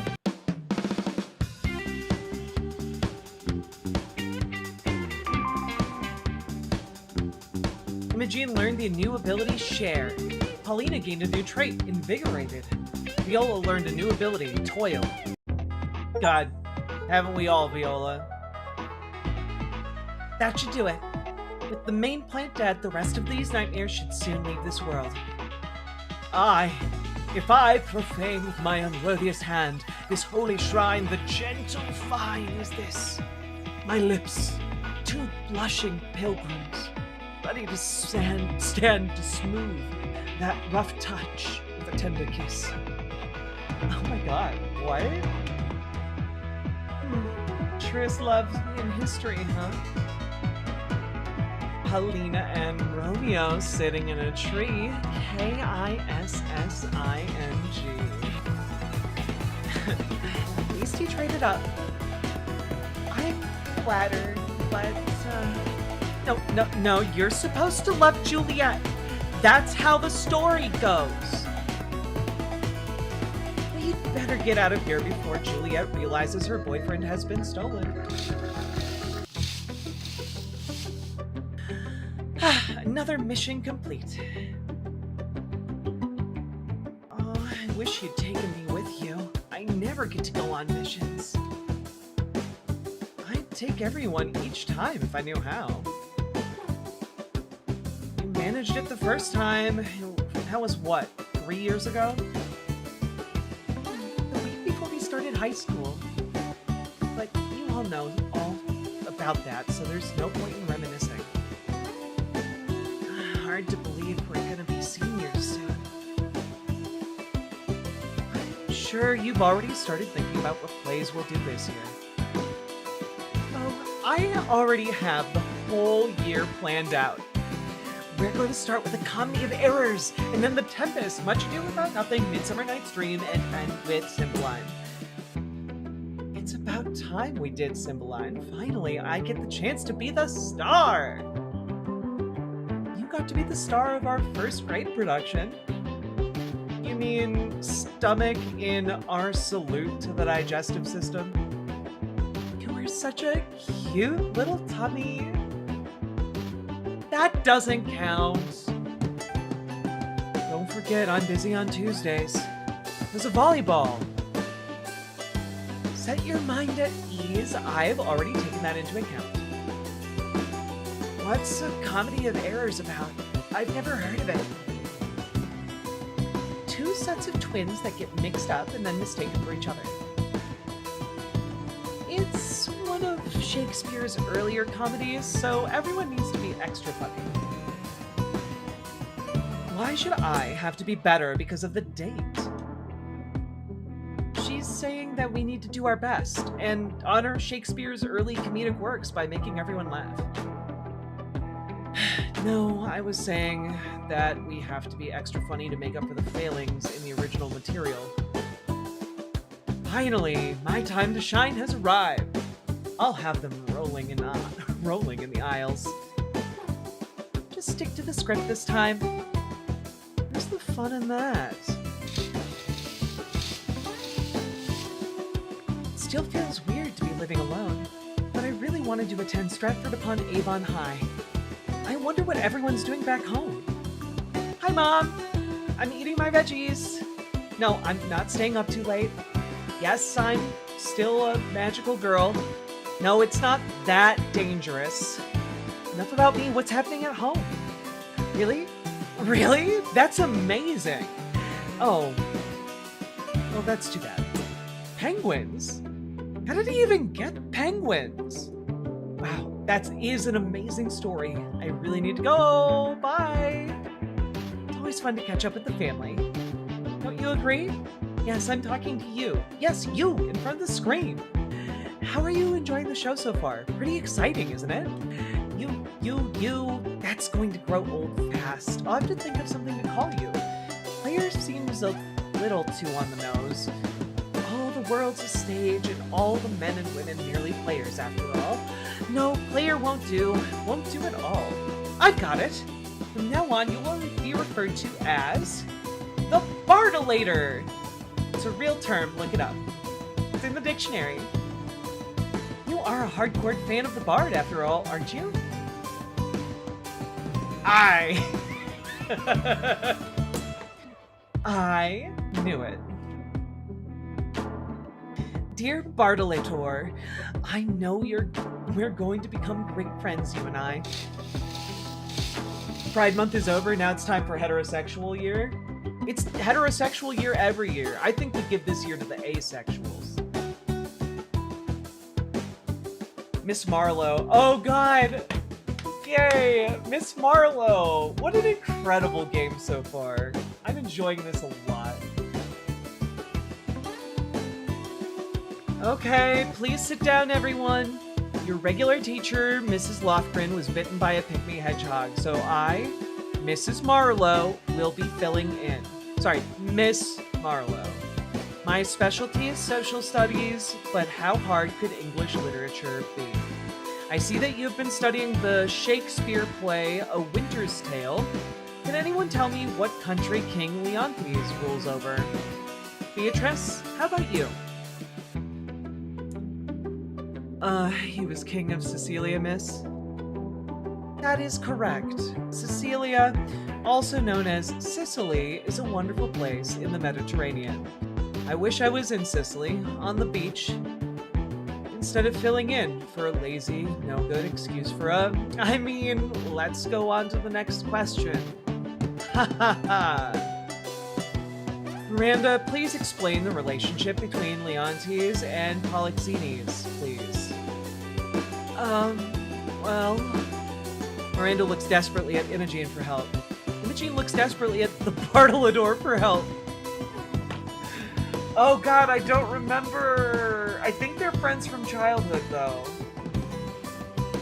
Oh no, I didn't know that this was gonna test my knowledge of Shakespeare. I'm pretty sure this play is specifically about friends from childhood. They were friends from childhood. They were friends from childhood! No need to shout, but you are quite right. The nature of the friendships emphasized at the beginning of the play. This is so we understand how hard the completely imaginary betrayal is for Leontes. Just like the betrayal at being forced to substitute for a friend who doesn't take your feelings into account. Ahem. Let's move on. Last question. When Leontes becomes jealous, he jumps to what conclusion? Imogene? He thought his wife Hermione was having an affair with his boyhood friend Polixenes. Even thinking that would have been completely devastating for the king. Except, of course, that nothing of the sort actually happens. Shakespeare, with all his crazy misunderstandings.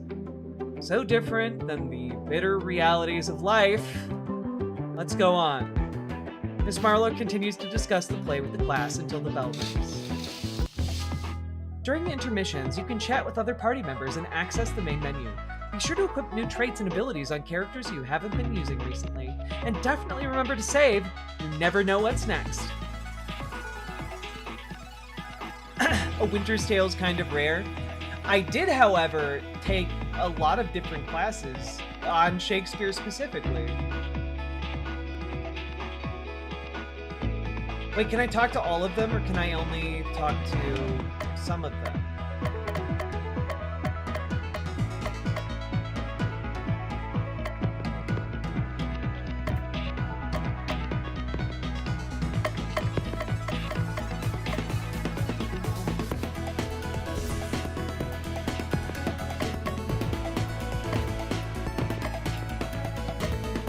God, this music slaps.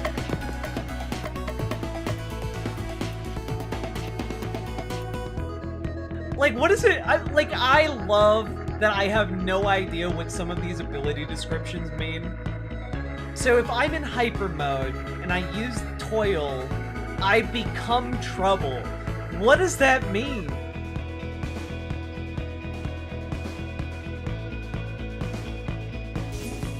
I can't wait to find out.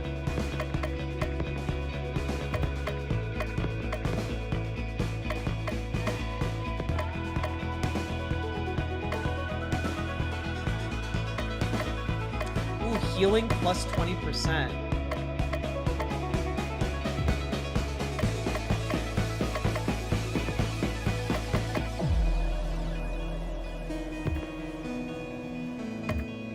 Okay, so it kind of seems like the first trait to get rid of is magical, if I have something that is equivalent and useful.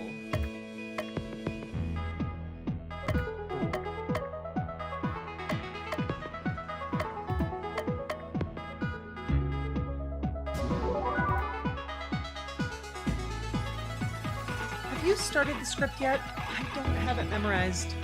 I'm so behind. I don't want to let anyone down.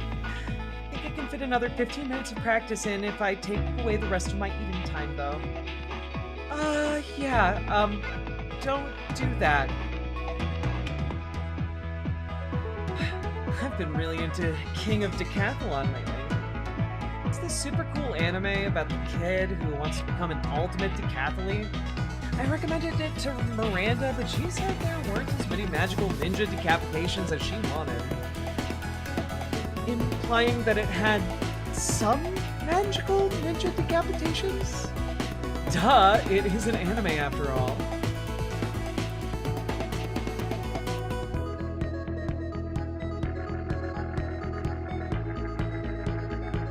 The look on Paulina's face when Romeo started flirting with her Romeo started flirting with her was worth any amount of roses. Don't look at me. Totally not playing Cosmic Star Heroine instead of reading my assignment. Why would you think that? I just wanted to borrow a pencil. We routinely save worlds, and we still have to handle mountains of homework. It's plain wrong. This sort of stuff is how you get supervillains.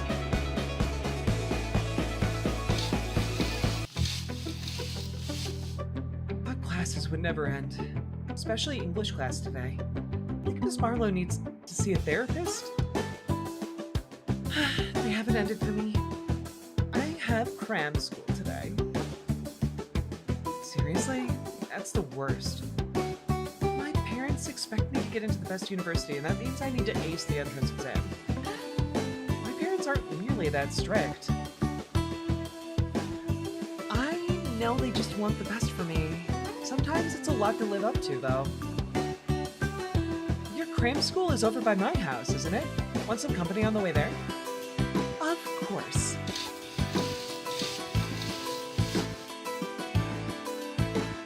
It's hard to believe that we have all these powers, but nobody here knows about it. Except for you, Bartolador. Bartolador? What are you talking about? That's the name I gave the player. You can't go around calling them the Bartolador. No one will take them seriously. I suppose you have a better suggestion? Actually, I do. They should be called the Thespian. I guess that's better. Thespian it is. Anyway, isn't it for the best that nobody knows about us? Nobody finds finds out about it because we only fight monsters when we're in the other worlds. Wouldn't it be cool if we got some recognition? We're basically superheroes. Have you never read a book or seen a movie? If people found out about us, they would stick us in a lab and do creepy experiments on us. Good point. I hadn't thought about that. Maybe you're right. Of course I am. Hey, did I hear that? I don't know about you, but I definitely heard something. Let's go check it out. Monsters! Here? Quick, let's transform!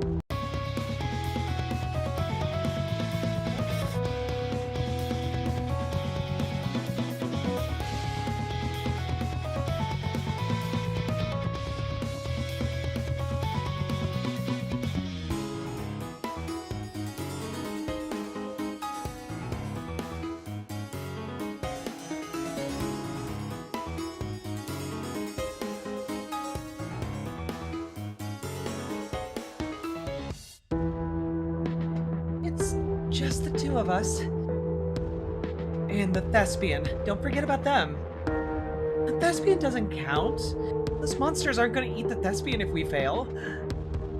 There's no time to get help. We have to stop them before they hurt somebody else. Shadow hates the light and yet depends on it for its very existence.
Without protection. I mean, I think it's okay.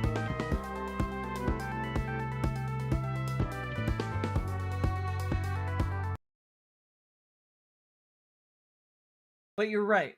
Perhaps we need to restore order to Vert Chat. I'm sorry, Vert Chat. You made me do it.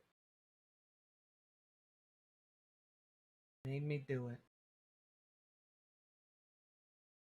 Go.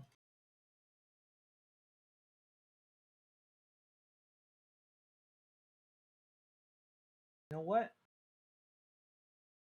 I'm putting shields up every damn where. There you go.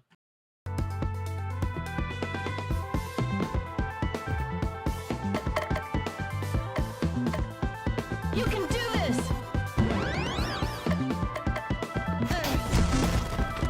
There we go. Chud shields, activate! I don't think anyone else saw us. More of them? This doesn't look good. Die, foul fiends! What? It can't be. 2 Imogines? Trust your eyes, for they are not false. Peril threatens all the planes of existence. The void approaches, and only you can stop it. What is this? What's going on? Time is a harsh mistress that takes from us that which we need most. I must bid thee adieu. Well, that was weird. We need to discuss this with everybody else. Oh no, I'm gonna be late to class. please text everyone and let them know what has happened? Right away! I can't believe you saw another imaging. It was real! If I hadn't seen it with my own eyes, I wouldn't have believed it. I'm kind of freaking out. You looked exactly the same. But she definitely didn't really talk like you. She must be from one of the other worlds. I can't wait to meet my doppelganger. Are there more copies? I hope there's more of me. Of course! Imogen isn't the only one who is also a character in a Shakespeare play. Wouldn't everyone else having a doppelganger be more likely than only one Imogen having one? An infinite number of monkeys on typewriters typing infinitely would eventually write all of Shakespeare's works. Exactly! Just like what happened in volume 28 of Infinite Romance when the multiverses merged together. You must have doppelgangers out there too. This is all very interesting, but we need to get to work on our play. A comedy of errors is going to be a disaster if we all don't focus. Yeah, about that. A comedy of errors is so boring. Do you all feel this way? I finally read the play, and it's just the same joke over and over again. Somebody else looks like you, but isn't acting like you? Isn't this funny? Answer, no it's not. It's a classic Shakespeare play. Just because it's a classic doesn't mean it's good. Miranda's right. It's so bad. Production has already been announced, so it's too late to change it to a different play. We should make our own adaptation, like a horror version or a sci-fi version. That's a great idea. We could make it take place in a video game company. Comedy of errors, get it? It could be about coding errors. Baseball has errors. Let's do baseball. What is wrong with you people? I'll go with whatever the group decides. What do you think, Imogen? Let's let this thespian pick. I like comedy of errors being intended as like a video game pun as well. Video games and Shakespeare. Seriously, count me out. Don't worry, I've got this. I'll have a script done by tomorrow. Tomorrow? You're joking. You're gonna write an entire script overnight? Of course! How hard could it be? Oh, it's gonna be so bad. Coach Caliban. Alright, simmer down, everyone. I can tell from the giggling you've already noticed that I'm not your English teacher. Mrs. Lofgren's sphenopalatine ganglia raglia is acting up and she's home in bed. Isn't that just brain freeze? Your brain is a muscle just like any other and needs to be treated with the greatest of care.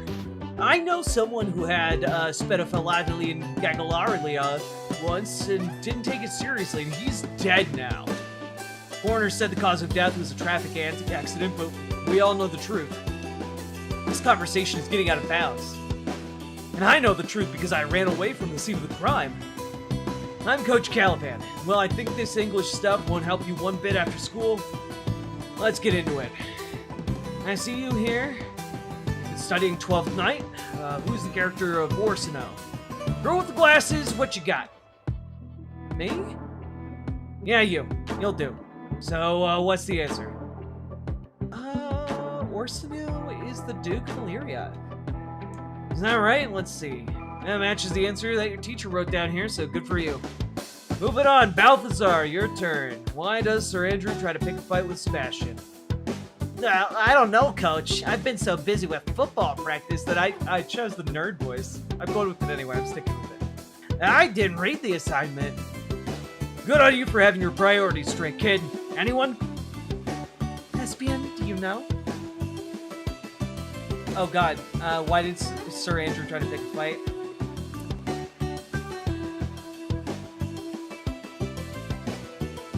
I think it was Sebastian, like he thought Sebastian was Cesario. He wanted to fight him because he thought Sebastian was Cesario. Sounds like those two punks both had it coming to them. Well done, whoever answered. If class continues like this, not much is learned.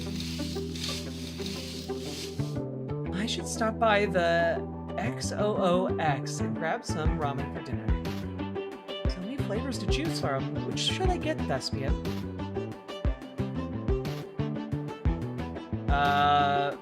Mushroom and beef. Gotta stick with the classics.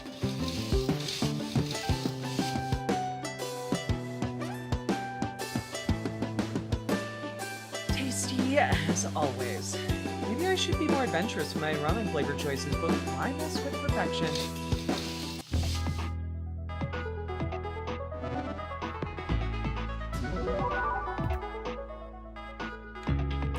Lily gave me some protein bars she's trying. But look at the ingredients! I can't pronounce half of these ingredients. Is this silicon dioxide? Isn't that just sand? Should I be worried for her? This stuff can't be good for you. I wonder how we're gonna do the twins. Will one actor do both? Hey, did you know that Spethalania ganglioraglia actually takes as many lives a year as the breed of Canis lupus? I looked it up. Why are you smiling like that? Is there something I don't know? Do you ever get the feeling that someone is watching us and controlling our every move? Oh, you mean the Thespian?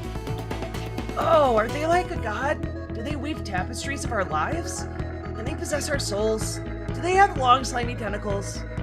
Do they like cookies and ice cream? Well, do they? I'm working on my stoniest, Miranda. Stop geeking out, look. How's this? Very stony.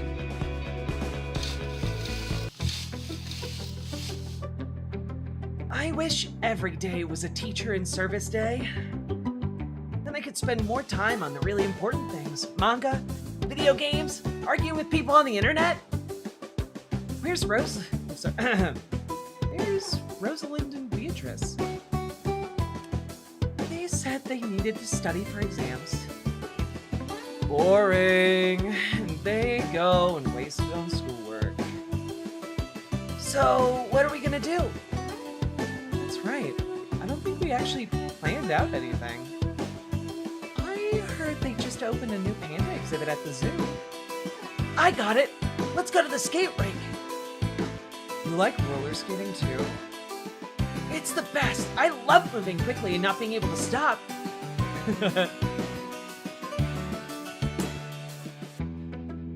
This doesn't have anything to do with the new arcade games they just got. Why would you think that? Let's just do something. Where do you want to go? Psst, where do you think we should go, Thespian? It's panda time! Monkeys are so cute. Hey, this one looks like you, Miranda. Look at me! I'm a monkey!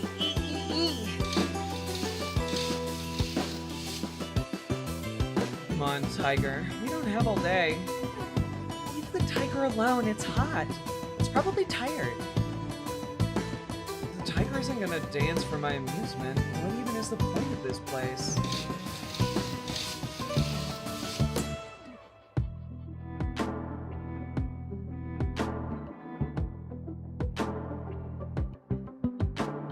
Wow, I didn't realize polar bears were that big. I wouldn't want to meet a polar bear alone in a dark alley. Hurry, the panda enclosure is next. I love pandas. Oh, it's so cuddly. Excuse me, sir, but I'd like to buy your finest panda. Name your price. I'll have my people talk to your people. Here we are at the zoo restaurant. Come on, say the name. At the Zooteria. Did you seriously get the dino nuggets? What? They're super cute. Leave me alone. This is a zoo. They don't even have any dinosaurs at this park. How cool would that be? Yeah.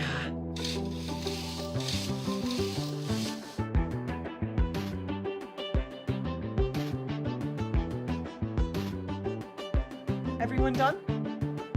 I think we still have some more time. Did we miss anything?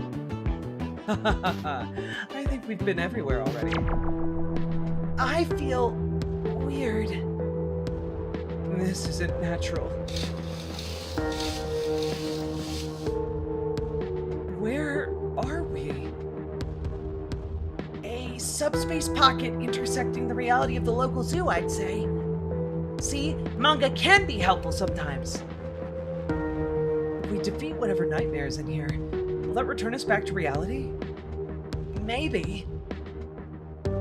Let's hurry. I want to get back and stare at some more pandas. Viola, you look like a panda. Really? Do you have a special mirror? Or any mirror, really? We'd better transform.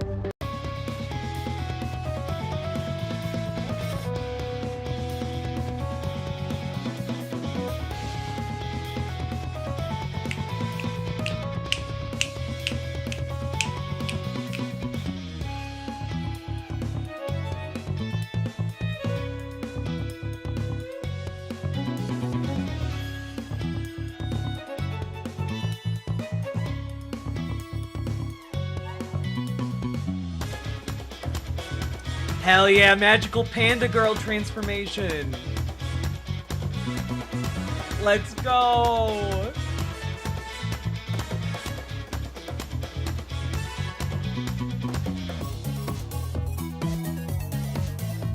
I love it.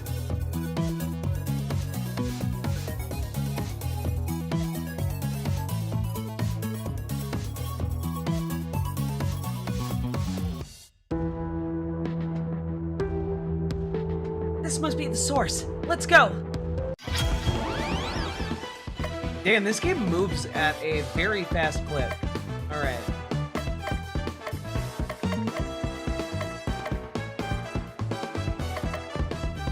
Let's see. Seriously, Serpent views vowels as vapid. And Lauhu, wise and powerful. Weak to darkness and weak to earth.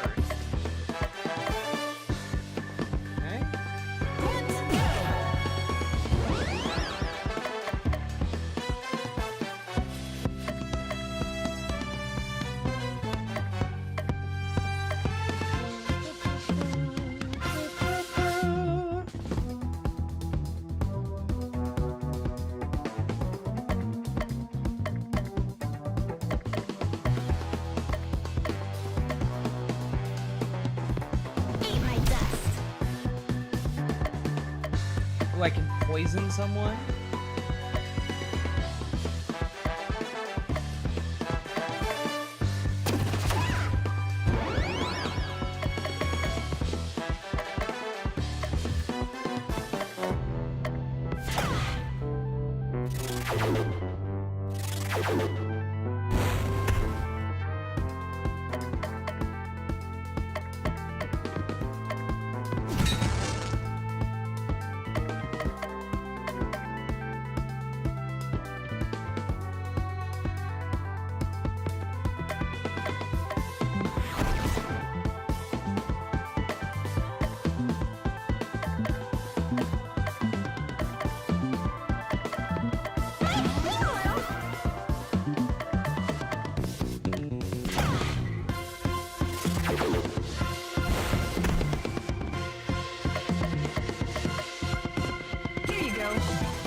Gotta heal our panda.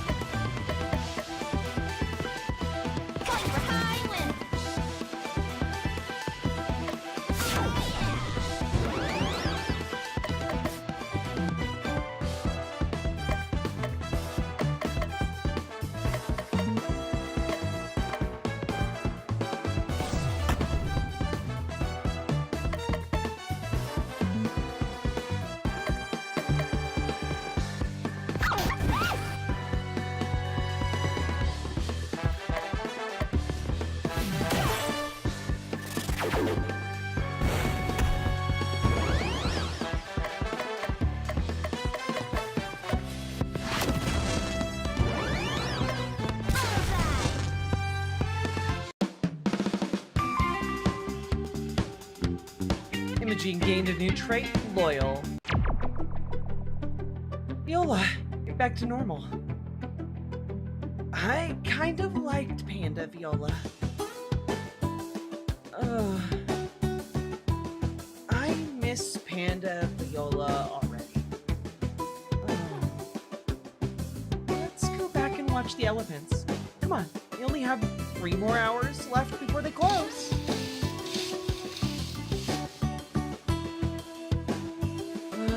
I'm still not so sure about this script.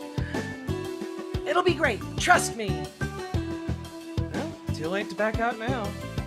Break a leg, everyone! What's going on? This can't be happening. My code for this hot new video game we're developing isn't working. But it was working a second ago. And this is definitely my code. It can't possibly be a clone of my code with slight differences. Oh wait, it was a clone of my code with slight differences. However did this happen? It's so bad. We have a serious problem, ace programmer Mira. It's good that you came to me first. What's the problem?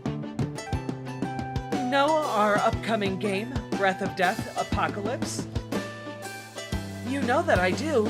I'm the lead programmer on it. Our competitor, RivalSoft, is making a game with the exact same name.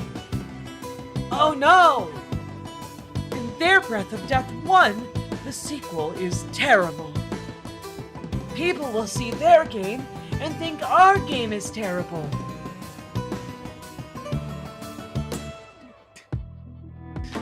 I need you to stop them, or do it fast, or I'll have your keyboard on my desk. I can explain everything. I have an evil clone, and she's the one that killed all those people. I knew it couldn't have been you. You were busy making all the best video games for our company, and I knew you'd be the one to solve the case. What better detective than the one who could commit the crime, but didn't? Now back to work on our next game. The graphics are already done since that's what gets finished first. What the fuck was that? Why did you replace Perfectly Good Shakespeare play with that thing? Why didn't you shut things down, Rosalind? I thought it was funny. Not the play, just the whole situation. I was very amused. I can't possibly show my face in school tomorrow. People will think I was responsible. Lighten up. Reputation of the Stratford-upon-Avon High Drama Society is ruined. Ruined! I got another SOS. This time it's from the world of the Winter's Tale. What do they need us to do?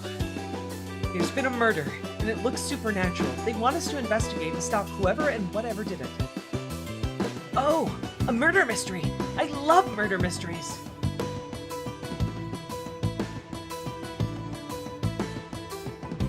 This is real life, Miranda, not a comic book. It's called manga, and you know that. The Winter's Tale, Paulina. That's where your namesake is from, isn't it? Yes. I wonder what the Paulina from the other world is like. We'll find out soon enough. Everyone ready? Other dimensional portal activation! Is everyone okay? No problems here. Yay, I made it this time. I only brought 2 other people this time, and I was trying so hard to bring everyone. But one of them is me, Ace Detective, Miranda! Reading Detective manga doesn't make you an actual detective. But having the badge and magnifying glass from the collector's... But having the badge and magnifying glass from the collector's edition does. Let's get this over with. If we ask around, we'll find all the clues we'll need. Everyone knows the first thing you do in a murder case is investigate the crime scene. For first-hand witnesses are the most important evidence. Nuh-uh! First-hand investigation is. Obviously, we're gonna ask around and investigate the scene. Stop fighting. Sorry, I just got so excited because I'm actually here and not stuck at the theater. Everyone, it's time to transform!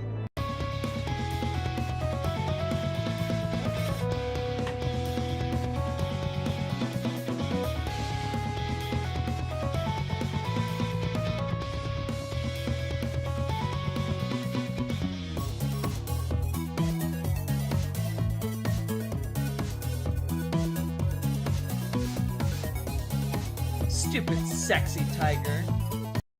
Oops.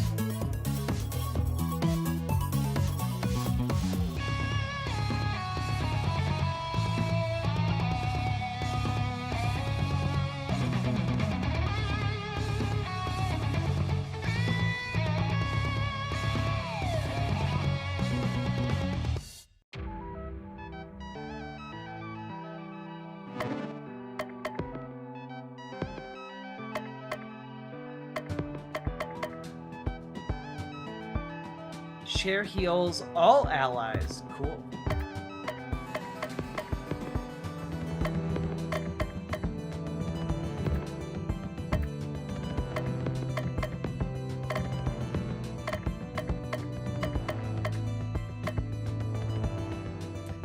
Vulnerable inflict plus 50%. Let's go.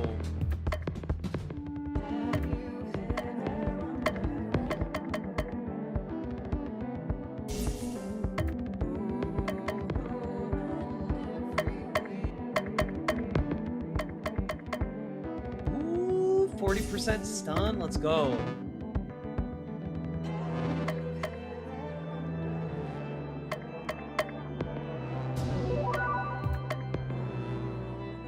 This case we're on reminds me of an episode of Magical Mermaid Detective Yumi. How would a mermaid even investigate a murder that took place in a snowy mountain village? Duh! She's not just a mermaid, she's a magical mermaid! Sometimes it feels like you're not even listening. What's that? I'm sorry, I was trying to do something actually important, like crack this case!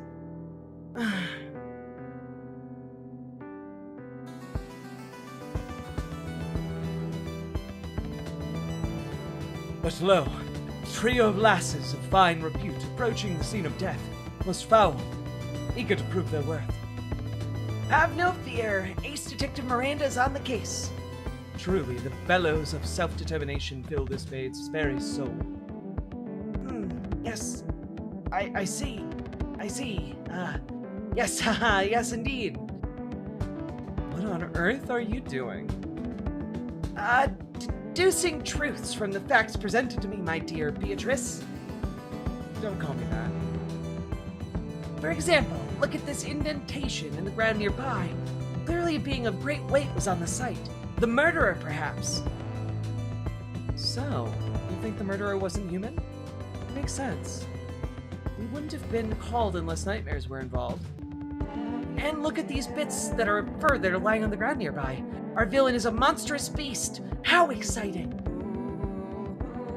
The man whose eye beheld the wickedness of the fair spake as much. There's a witness. What are we doing here? Let's find him. 'Twas Camillo, the royal cupbearer. And where can we find this cupbearer? What fool question is that? Where else would a cupbearer be but in the hall of his trade? That is to say, the palace. Let's go talk with this cupbearer.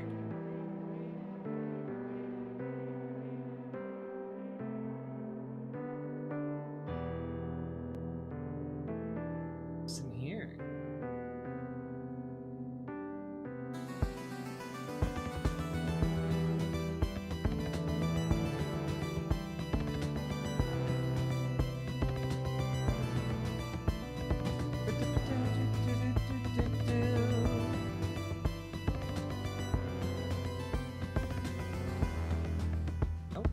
Okay, we should investigate more.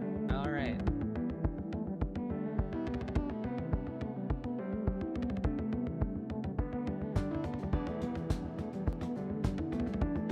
Thou mustn't bother us to me. Visage of the old noble Antigonus must be finished ere the day's over.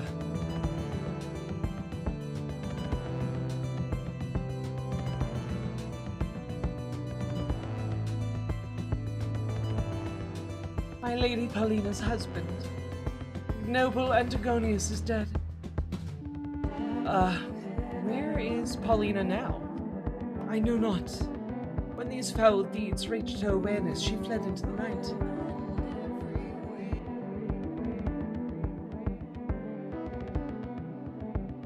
Could this be poison?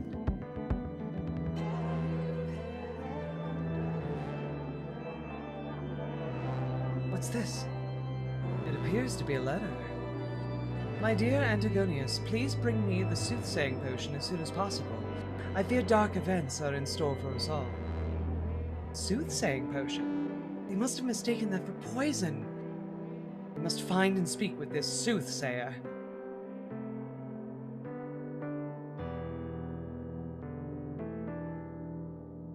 Us, the constabulary, sent you to investigate. Such action is needless. Poison made its acquaintance with Antigonus, and he suffered for the meeting. And that scoundrel Camillo, the cupbearer, is in prison, never to be set free.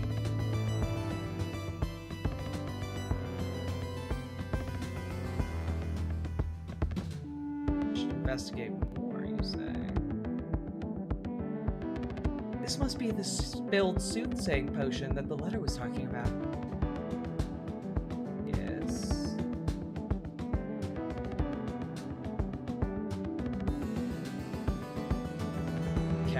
There we go. The old soothsayer. Southeast of the castle you'll find her abode.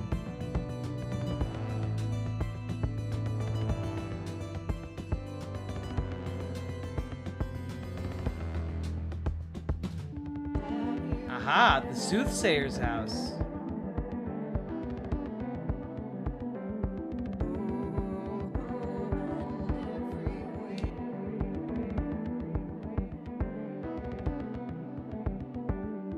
Welcome. Your arrival was read on the wind. Then you know why we're here. Indeed. Fear not for poor Camillo, because accused of murder wrongly, his freedom shall be secured. But Paulina, her fate is uncertain. In the Hunter's Lodge to the west, she prepares herself for battle, most deadly. Neat. We didn't even have to ask any questions. It'd be nice if everyone knew that we were going to say in advance.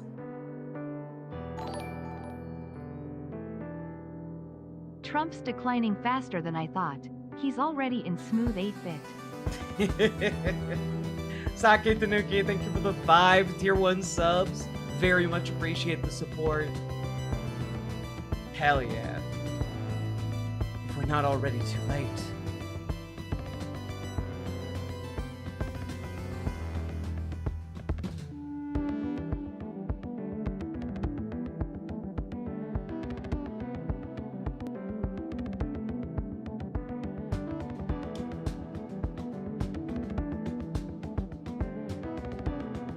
Have knowledge of who I am. It is I who called to you. I am Paulina. We know who you are. You're our friend. Wait, how did you get in here without Imogene's help? This must be the Paulina of this world. She looks identical to the one in our world. What is going on? This doesn't make sense. You must be questioned of your fears, and yet time is lacking to answer them all. The beast that rent my husband asunder, fled to the cavern of earth not far hence. Lead the way, and we'll deal with any monsters that cross our path.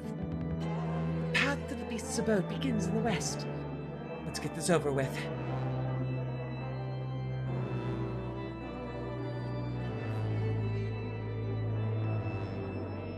Here we go. Watch out! Monster incoming! Nay, this is not the beast, but merely a shadow of its terror. Get behind us, Paulina. We'll deal with this. Imogen? Imogen Olivia? If there hasn't been a character named Olivia yet, but if there is one, I'm gonna lose it. Do not you fear. Upon mine honor, I will stand betwixt you and danger.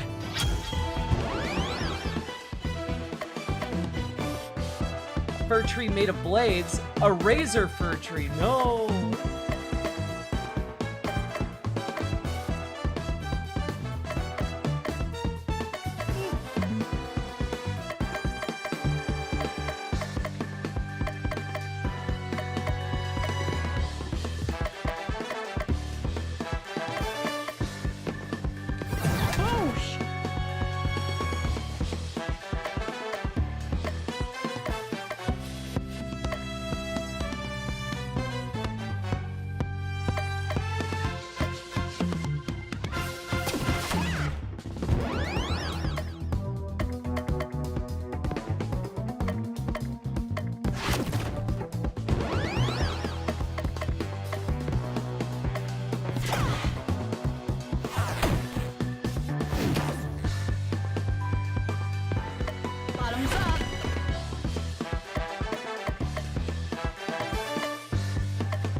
Fight as well as our own, Paulina. And you have some of the same moves. There has to be connection there. I am as ignorant in that as you. We have to keep looking for the monster. Be careful.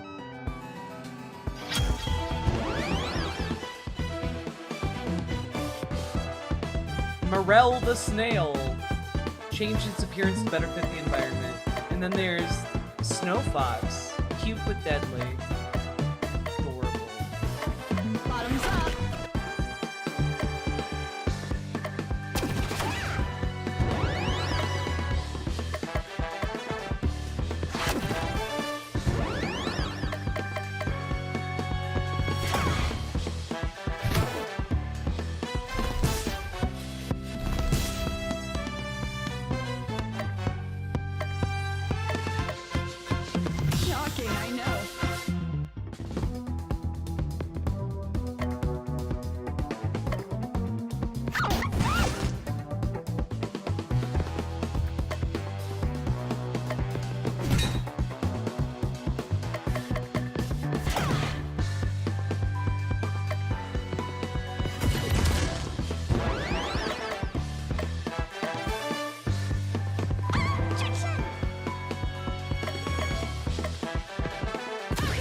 I vaporized a dog.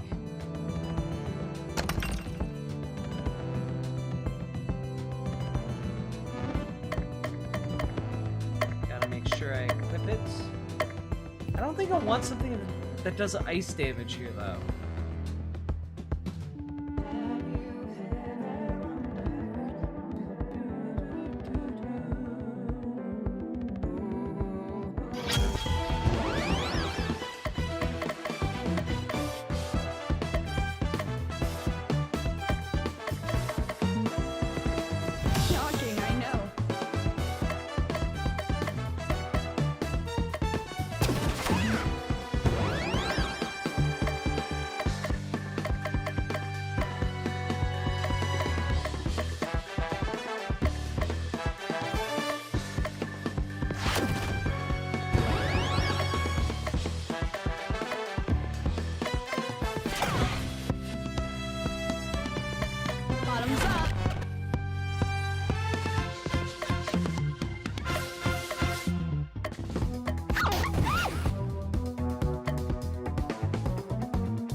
Oh, can poison not kill them?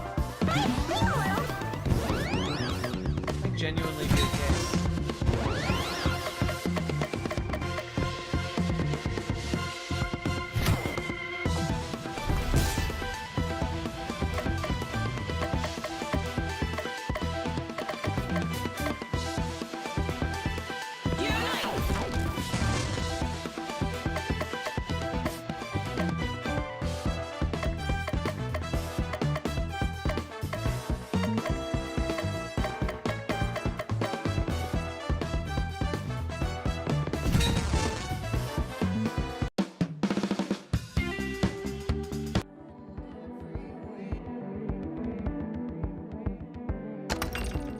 You got cat ears. Let's go.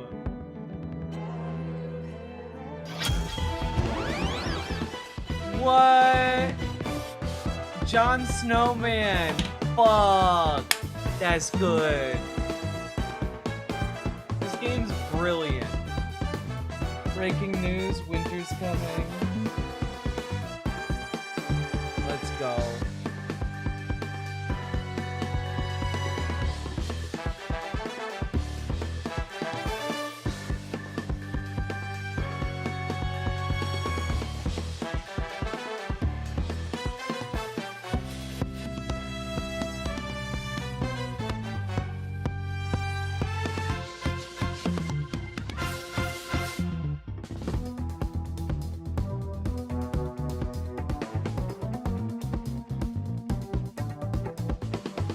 Bottoms up.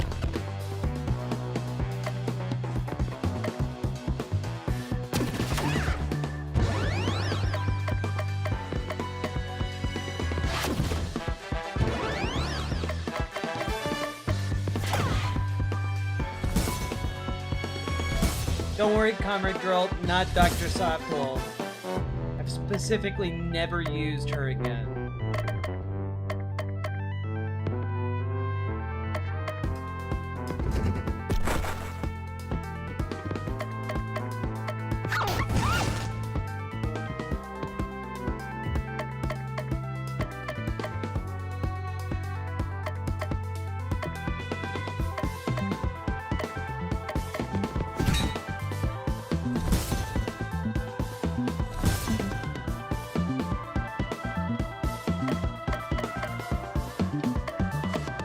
Shocking, I know.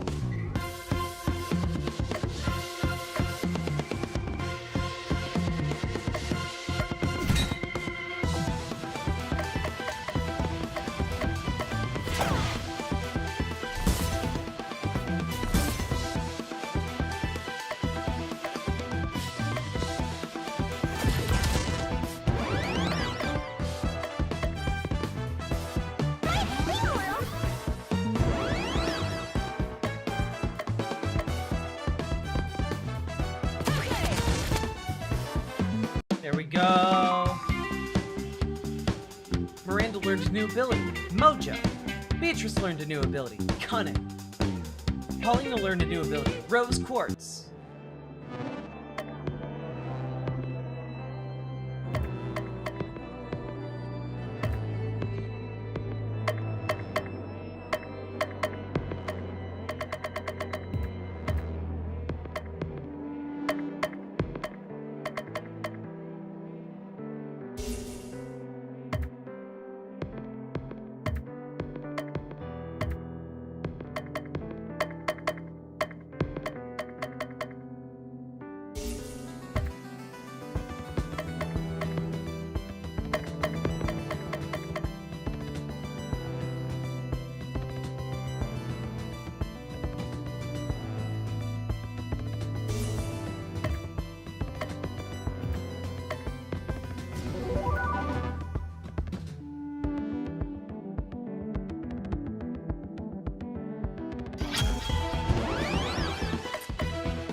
my stinky dog are going to snuggle.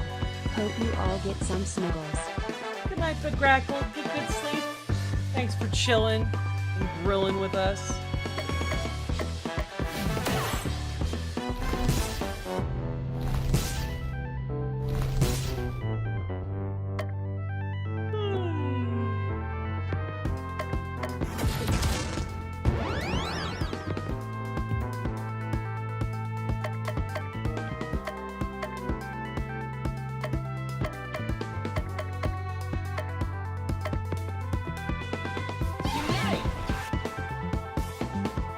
Poison up.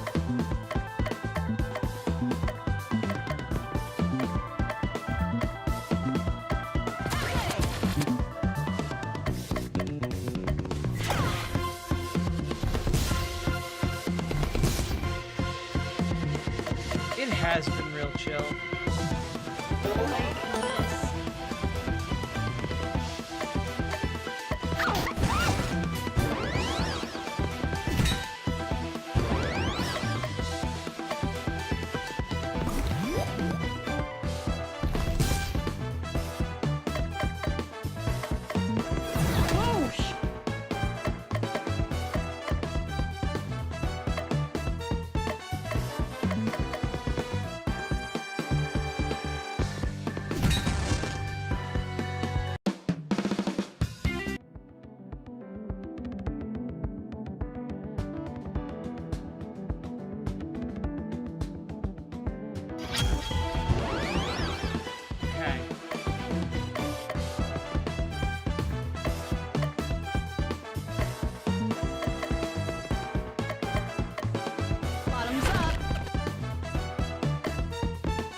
Get annihilated, bitch. Let's do it. You got a bigger backpack. You can now equip more items for combat. Oh.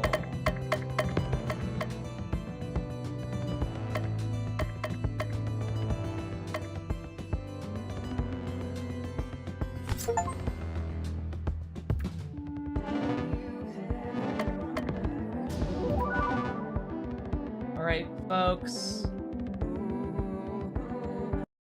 I think I have to be done. because I am exhausted. And it's so late. But honestly, we needed a chill stream. And maybe I'll make this a more regular part of what we do, just because like this is nice. It really sucked talking about all the ways in which the world is breaking earlier, and now we get to play a game that reminds us human beings are weird little guys, and that's awesome. This was nice. It was a very cozy time. Thank you all for joining me and like seeing what this game was all about. Um I might finish it off stream. I don't know if you guys want me to do the entire thing on stream. I don't know how committed you guys are to the gaming stream bits to like see me get through one of these. So, I don't know. I don't want to be waiting too long to play more of this. Maybe we'll alternate like Mina the Hollower and This Way Madness Lies. I don't know. We'll figure it out. Anyway, good night, everybody. Get good sleep, and I will see you all tomorrow. Transatlantic Call-In Show at 2 p.m. Central Time. Be there, be square. And I will be back. Bye. Goodbye.